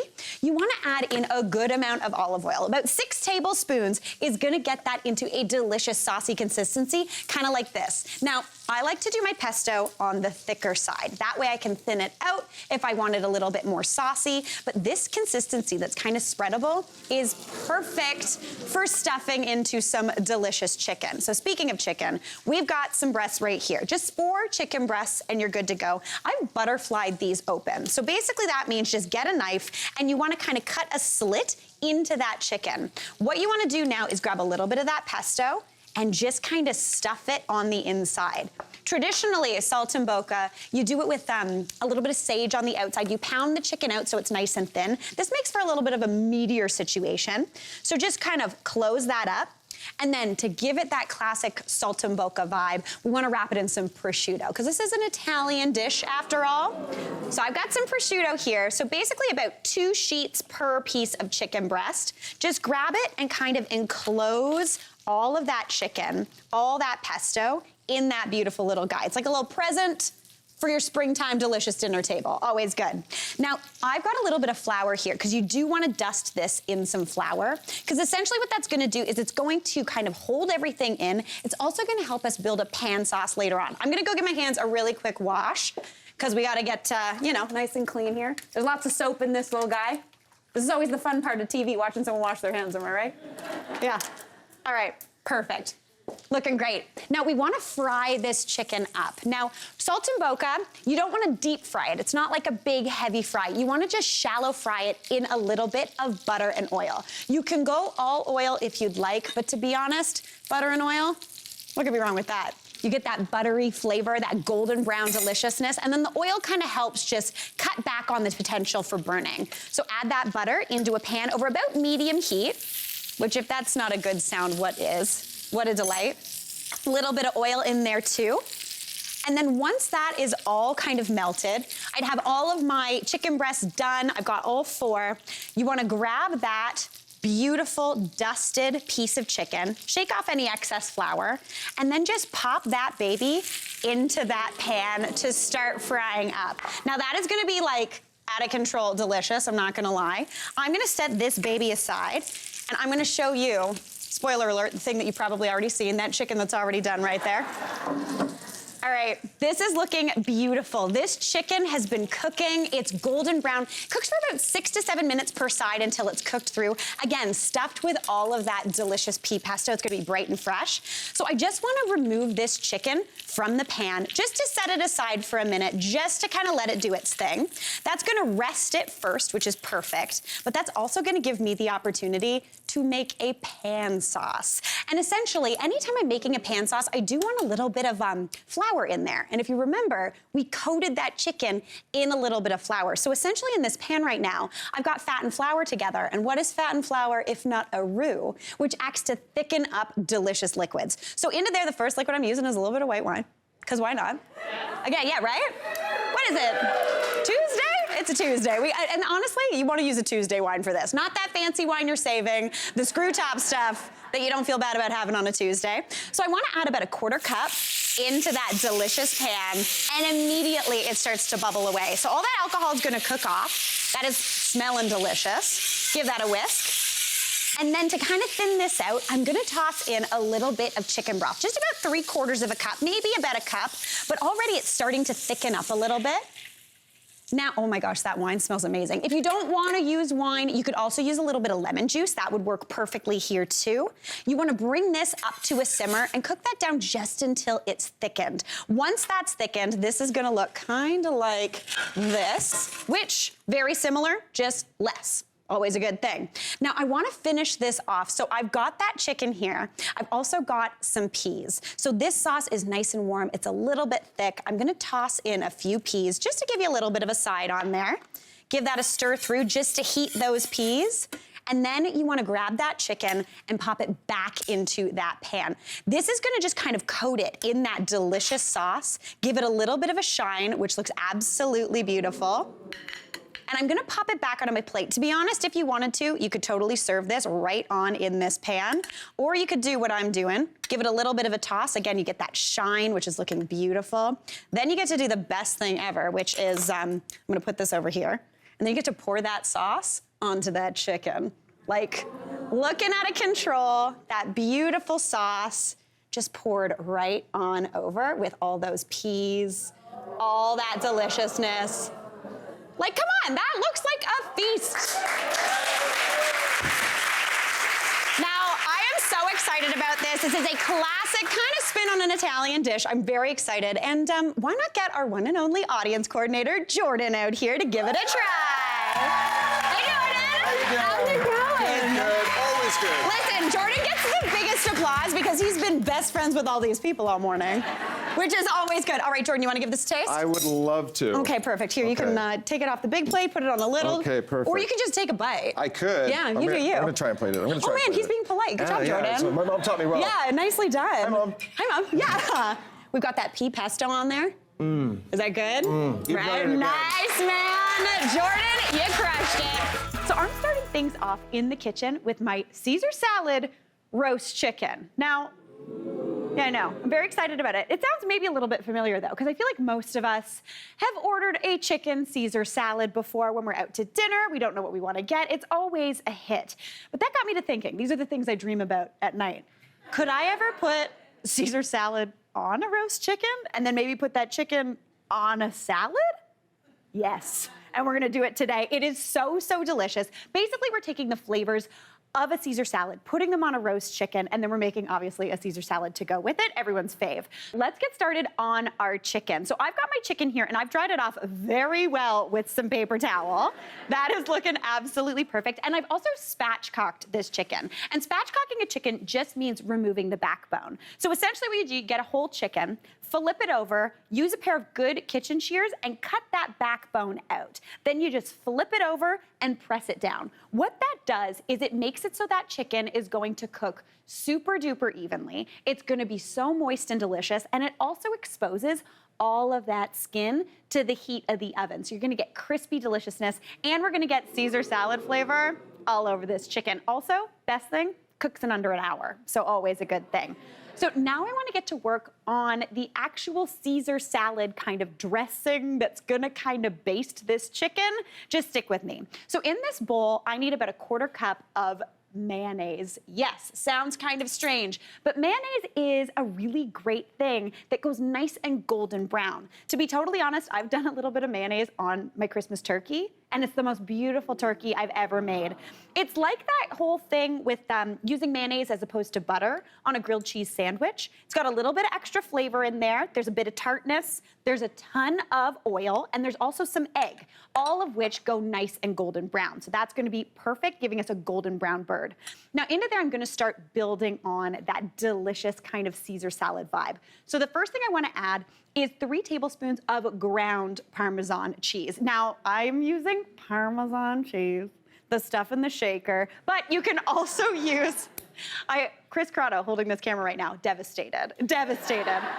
But you can also use the stuff you get at the deli counter. You just wanna make sure it's ground for this, because essentially grated Parmesan burns a lot quicker. Ground holds up, it doesn't go burnt, and it's really great. So about 3 tablespoons of that go into that delicious mayonnaise mixture. We're starting to build that classic creamy Caesar salad. Now into there, I do wanna add in the zest of a whole lemon for a little bit of brightness.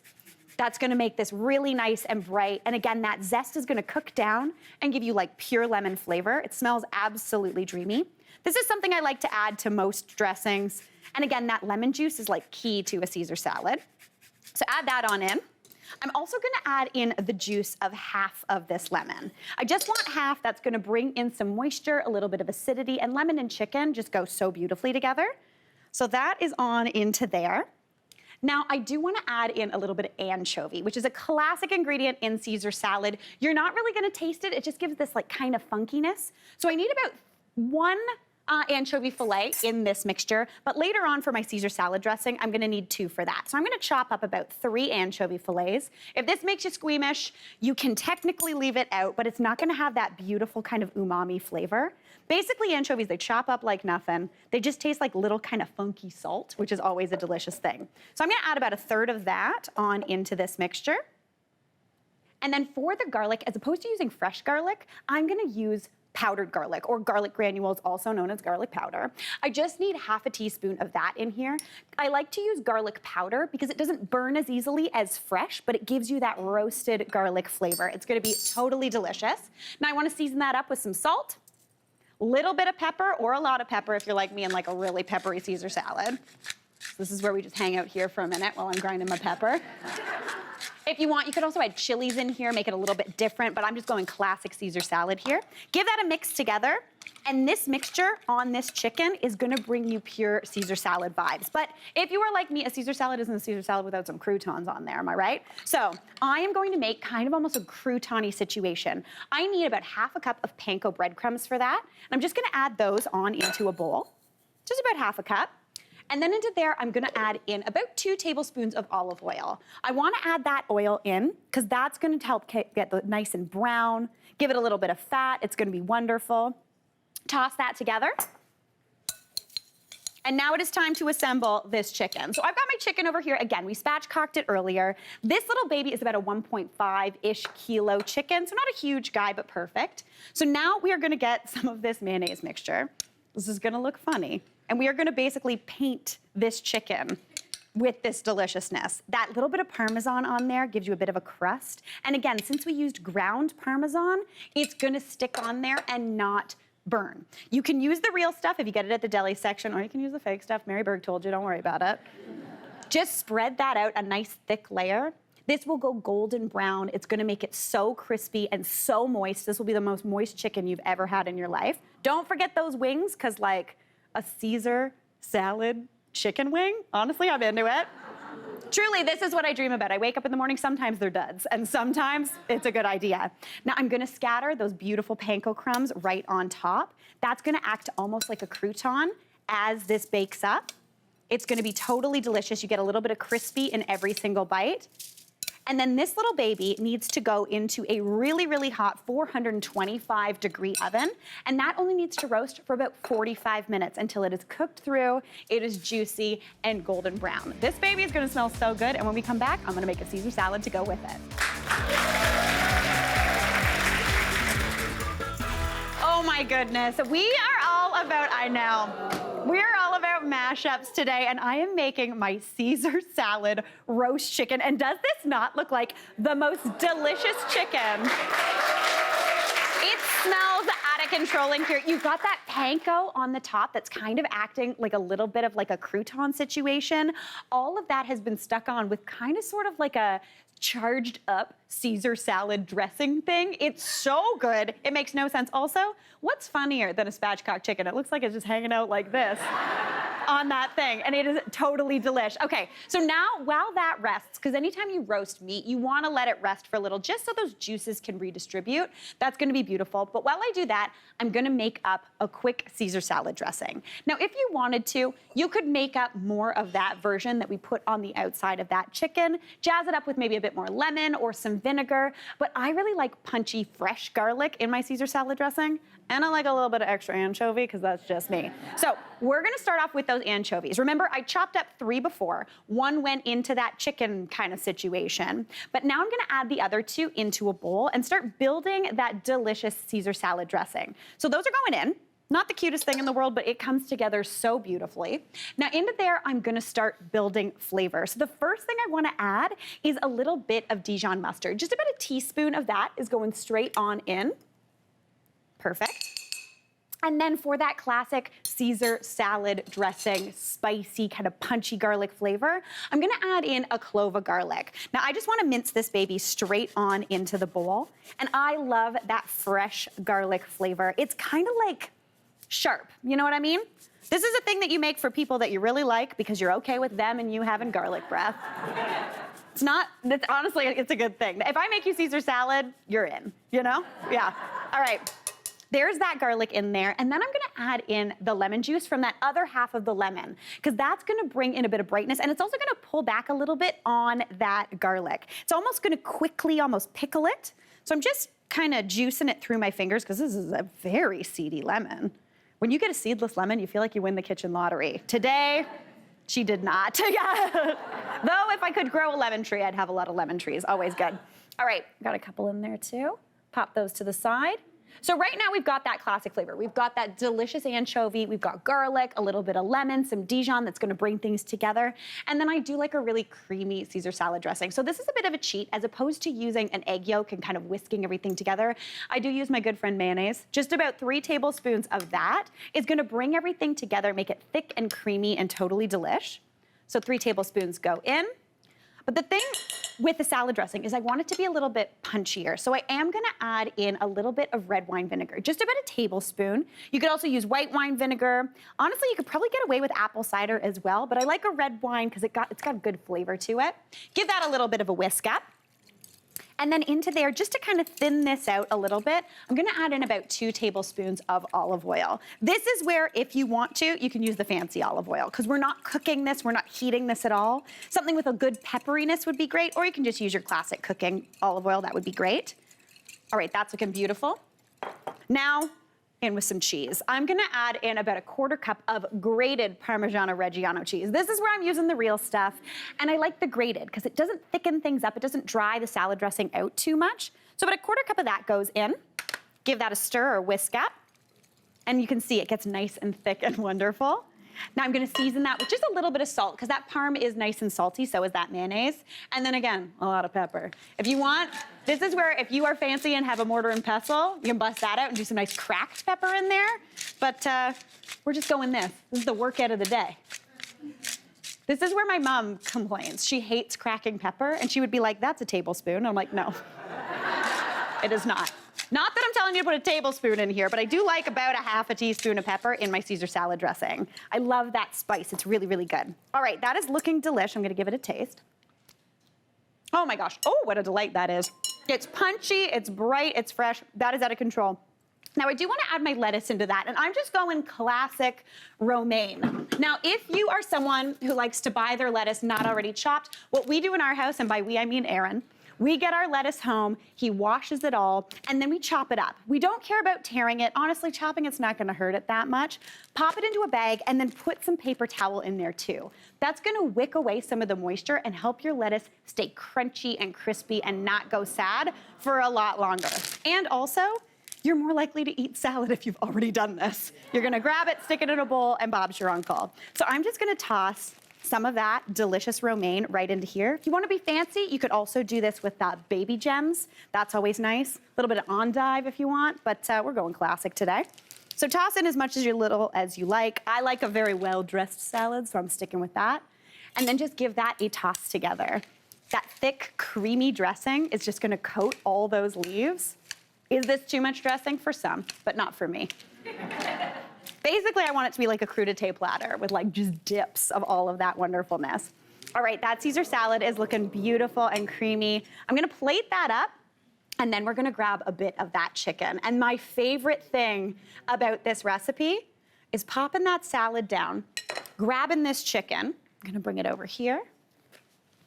And because we spatchcocked it and removed that backbone, this is the easiest chicken in the world to carve. So you just get your knife. If you want to cut the breast off, that's easy, but the leg, even easier. Just grab your knife, slice down, and you have got one perfect chicken leg. Cut right off there, no problem. Pop that over onto the plate, and then my favorite thing to do too, if you've got any of those extra little crumbs, sprinkle those on top, and you've got a little bit of a Caesar salad action. That is a total showstopper. I'm gonna dig in into this bowl of salad because this is my dream. That is so good. We got to take a quick break, but we'll be right back. We took a poll on Instagram of what you wanted to see me make. So let's see those results. First up, we asked what type of recipe you wanted, and you said quick and easy. Sounds good. Now, we also asked what meal type you wanted. You went with dinner, feeling good about that. We also asked you for a cooking method, and y'all said sheet pan. Listen, I might take a little creative liberties, but I'm excited. Now, we also asked for a main ingredient. Y'all voted for chicken.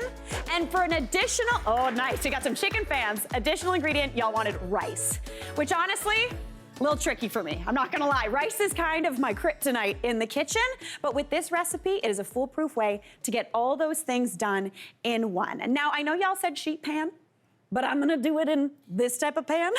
So already I'm taking some creative liberties. But the reason is, to be honest, this whole recipe you could also do on a sheet pan, but we are gonna sear things in a pan first. So I thought I'm just gonna save you some dishes and we're gonna do it all in this one little baby. Very excited about it. All right, so what we are making today is kind of a little bit of a spin on, you know that like side of a can of soup recipe for like a chicken curry casserole?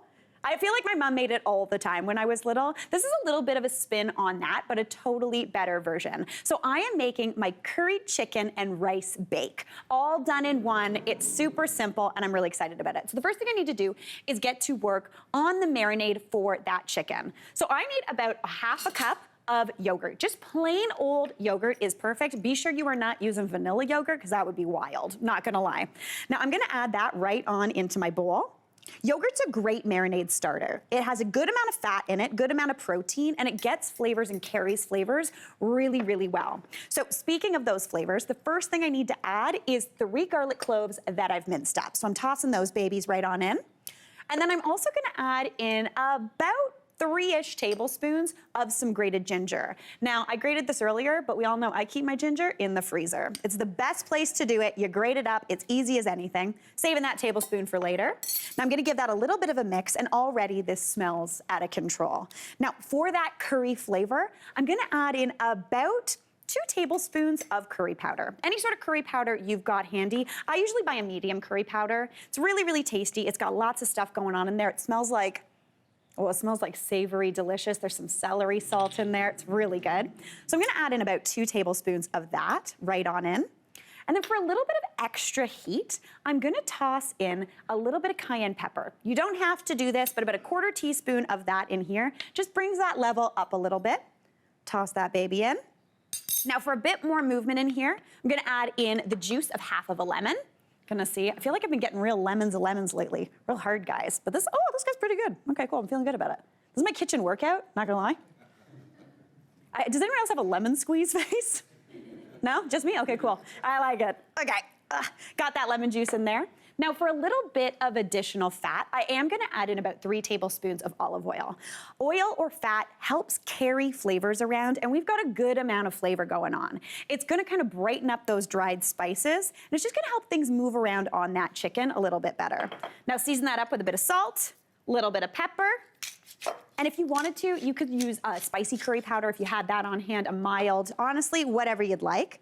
And this smells already so good. This is a marinade I like to do, obviously, on chicken, but I also do it on things like paneer, which is like an Indian cheese that you can actually cook or grill or saute. It's really, really tasty. All right, now for the chicken. I have got 8 chicken thighs here. I got bone-in, skin-on chicken thighs. These are really great because they stay nice and moist. They're usually cheaper than boneless and skinless. If you're a family who loves a boneless, skinless chicken thigh, you can use those here, but you wanna keep them rolled up once you start cooking them. This does finish up in the oven, so you wanna give them as much opportunity to kind of cook low and slow as opposed to real quick. So you wanna keep them kind of rolled up, because that'll kind of like protect the inside from that direct heat and give them nice juiciness all the way through. So add that in, give that a toss together. And this marinade, because it's got that yogurt in it, it's actually a really quick marinade. I honestly could set this aside for just about 20 minutes at room temperature on the counter if I took this chicken straight from the fridge, or you can do this the night before, pop it in the fridge, You got that done for tomorrow, always a good thing. But to be honest, there's already so much flavor going on that I can just cook these right away, which is what I'm doing because we're going quick and easy. So I'm gonna move on over here. I've got my pan over about medium-high heat because I want a good sear. I'm not looking to cook this chicken all the way through here. I just want golden brown color. So I'm gonna add in just a little bit of oil just to get things going. Just get the party started, you know. A little bit of oil in the pan, always good. And then I'm just gonna take those chicken thighs and I wanna sear them skin side down. That skin is gonna get a beautiful golden brown color. As soon as this hits the heat of that pan, it starts smelling really good. The thing about this recipe is we start it on the stove and then we end it in the oven. So there's a little bit of active time off the top, but then the oven does most of the work. You can go do whatever you want. You can read a book, you could play a game, you could, I don't know, what else do people do in their spare time? I'm not a very fun person, I'm not gonna lie. Really love a book. All right, you just wanna sear that off just until golden brown, and that only takes about 2 to 3 minutes. It does not take long at all. Once that is nice and seared, you're gonna end up with something that looks like this. Look at that. I know. Very excited about that. All right. So that's gonna come on over, and I'm gonna remove those chicken thighs just into a vessel, any sort of plate you've got, anything that's gonna collect those juices. So that skin is nice and juicy, and you see all that delicious, like, chicken schmaltziness has kind of rendered out. It smells out of control. But the thing is, when you sear something, these are not cooked all the way through, that's gonna finish in the oven. Little bits of deliciousness get stuck on the bottom of the pan, and I wanna release those babies. So to release that, what I like to do is get some vegetables. Sometimes you think about deglazing and you think you need to add in some sort of liquid, but vegetables have a ton of liquid in there. So I'm using 1 red onion and 1 bell pepper. You could use any type of onion you want, any type of bell pepper you've got. If you even wanted, you could chuck carrots in here. Only thing I'd avoid is like broccoli or cauliflower, because sometimes when they cook for a while, it gets a little stinky, not gonna lie. So I'm gonna add those onions on in, peppers go in too, add a little bit of salt, maybe a bit of pepper, give that a stir, and that's gonna start picking up all those delicious flavors from the bottom of the pan. Now, while these get cooking for just about a minute or two, we gotta take a quick break, but when we come back, I'm gonna finish this baby off. All right, so before the break, I got that chicken nice and seared off. We made that beautiful marinade with yogurt and curry powder, and these veg have now sweated down. All those little stuck-on bits of flavor have come off the bottom of the pan, so that's just gonna cook in to the rest of the dish. Now, I'm not gonna lie, this right now, amazing, but I'm gonna amp up the flavor even more because I just can't really resist. So I'm gonna add in 2 cloves of sliced garlic. We have minced garlic in that marinade, but I really like sliced garlic in the rest of this dish because it just gives a nice, like, soft garlic flavor throughout everything. I've also got another tablespoon of ginger because I cannot resist putting ginger in most things right now because it's delicious. It also makes me feel like I'm being healthy, which is always a good thing. That tablespoon of ginger right on in. I'm gonna give that a little bit of a mix just to start heating everything through. Now, I wanna add in some more of those dried spices. I'm gonna toss in anywhere from like 2 to 3 teaspoons of that curry powder just to build that flavor throughout this dish. That's gonna flavor up the rice that we're gonna cook in this pan. So that's about, wait, I'm gonna use a spoon, let's be honest. I was about to dump the whole jar into that pan, which is maybe too much, not gonna lie. It's just about 2 to 3. Now, this might seem a little out of left field, but for a really nice kind of warm flavor, I like to add in just about 1/4 teaspoon of cinnamon. Hear me out, it's not gonna taste like a cinnamon bun, it's just gonna taste warm. It's so tasty. There's already like sweet spices in curry powder, so it works really well. Again, just 1/4 teaspoon though, don't go big. Add that on in, give that a bit of a stir. And now I wanna add in my rice. So rice is kind of my nemesis in the kitchen. I find it really hard to make, I'm not gonna lie. But this is a method that works pretty much, well, not pretty much, it works every time. The way I'm gonna insist that you use white rice. If you wanna use brown rice, this isn't gonna work as well. It's probably gonna have to bake in that oven for about 47 years, and I don't have that. So I wanna use a cup of long grain white rice, and I'm just gonna add that right on into the pan. So just scatter that over. That's gonna pick up all of that delicious juiciness from that chicken. It's gonna pick up all the flavors from those onions, that garlic, and it's gonna be out of control. Now I'm gonna turn the heat off, which just sounds weird because I've got rice in here. Why am I turning the heat off? But we're actually gonna finish this dish in the oven. So into there, I'm gonna add in 3 cups of low sodium chicken broth. Any sort of chicken broth you've got hanging around your house, go for it. I always buy the low sodium though, because then I can add salt as I need it. And honestly, it doesn't taste any different. So I'm gonna add that right on into the pan. Looks like too much, but honestly, it's gonna come together. Give that a little bit of a stir. And at this point, well, before this point, if you wanted to, you could have transferred it all onto a sheet pan, but then you have to fight with aluminum foil and like sloppy sheet pan, not what I want. So we're sticking with this baby. Now I'm gonna pop that chicken right back on top, and I wanna do skin side up. That skin has a little bit of golden brown, a little bit of crisp on there, so I don't wanna submerge it under that liquid. So just pop those chicken thighs right on there. This smells so good. Any of these juices also that have collected, this is why you wanna use a plate with a little bit of a rim on it or some sort of pie plate, because then you take all that deliciousness and you pour it right in, because you worked on all that flavor, so why not add it back? Now at this point, pop a lid on this. This little number has to go into a 350-degree oven for just 45 minutes, which sounds like a long time. I know we said quick and easy, but that 45 minutes, you can do whatever you want. Again, read a book, ride a horse, play fetch with your dog. You do you. All right, I'm gonna pop that in for 45 minutes. Then after that 45 minutes, you wanna remove the lid and let it go for just another 15. That last 15 is gonna re-crisp that skin. Everything's gonna be cooked up, and you end up with something that goes from stove to oven, right to the table, looking like a total dream. Like, out of control. Now I'm gonna throw one more curveball at y'all. This is wild. I'm new on this. A little bit, I'm gonna lose some people, so feel free to do this optionally. Some golden raisins on top give you this sweet tang. It gives you a little bit of brightness. It's almost kind of like a rice pilaf situation now. That's gonna be perfect. Some lemon wedges just popped all over the top for a little bit of bright freshness.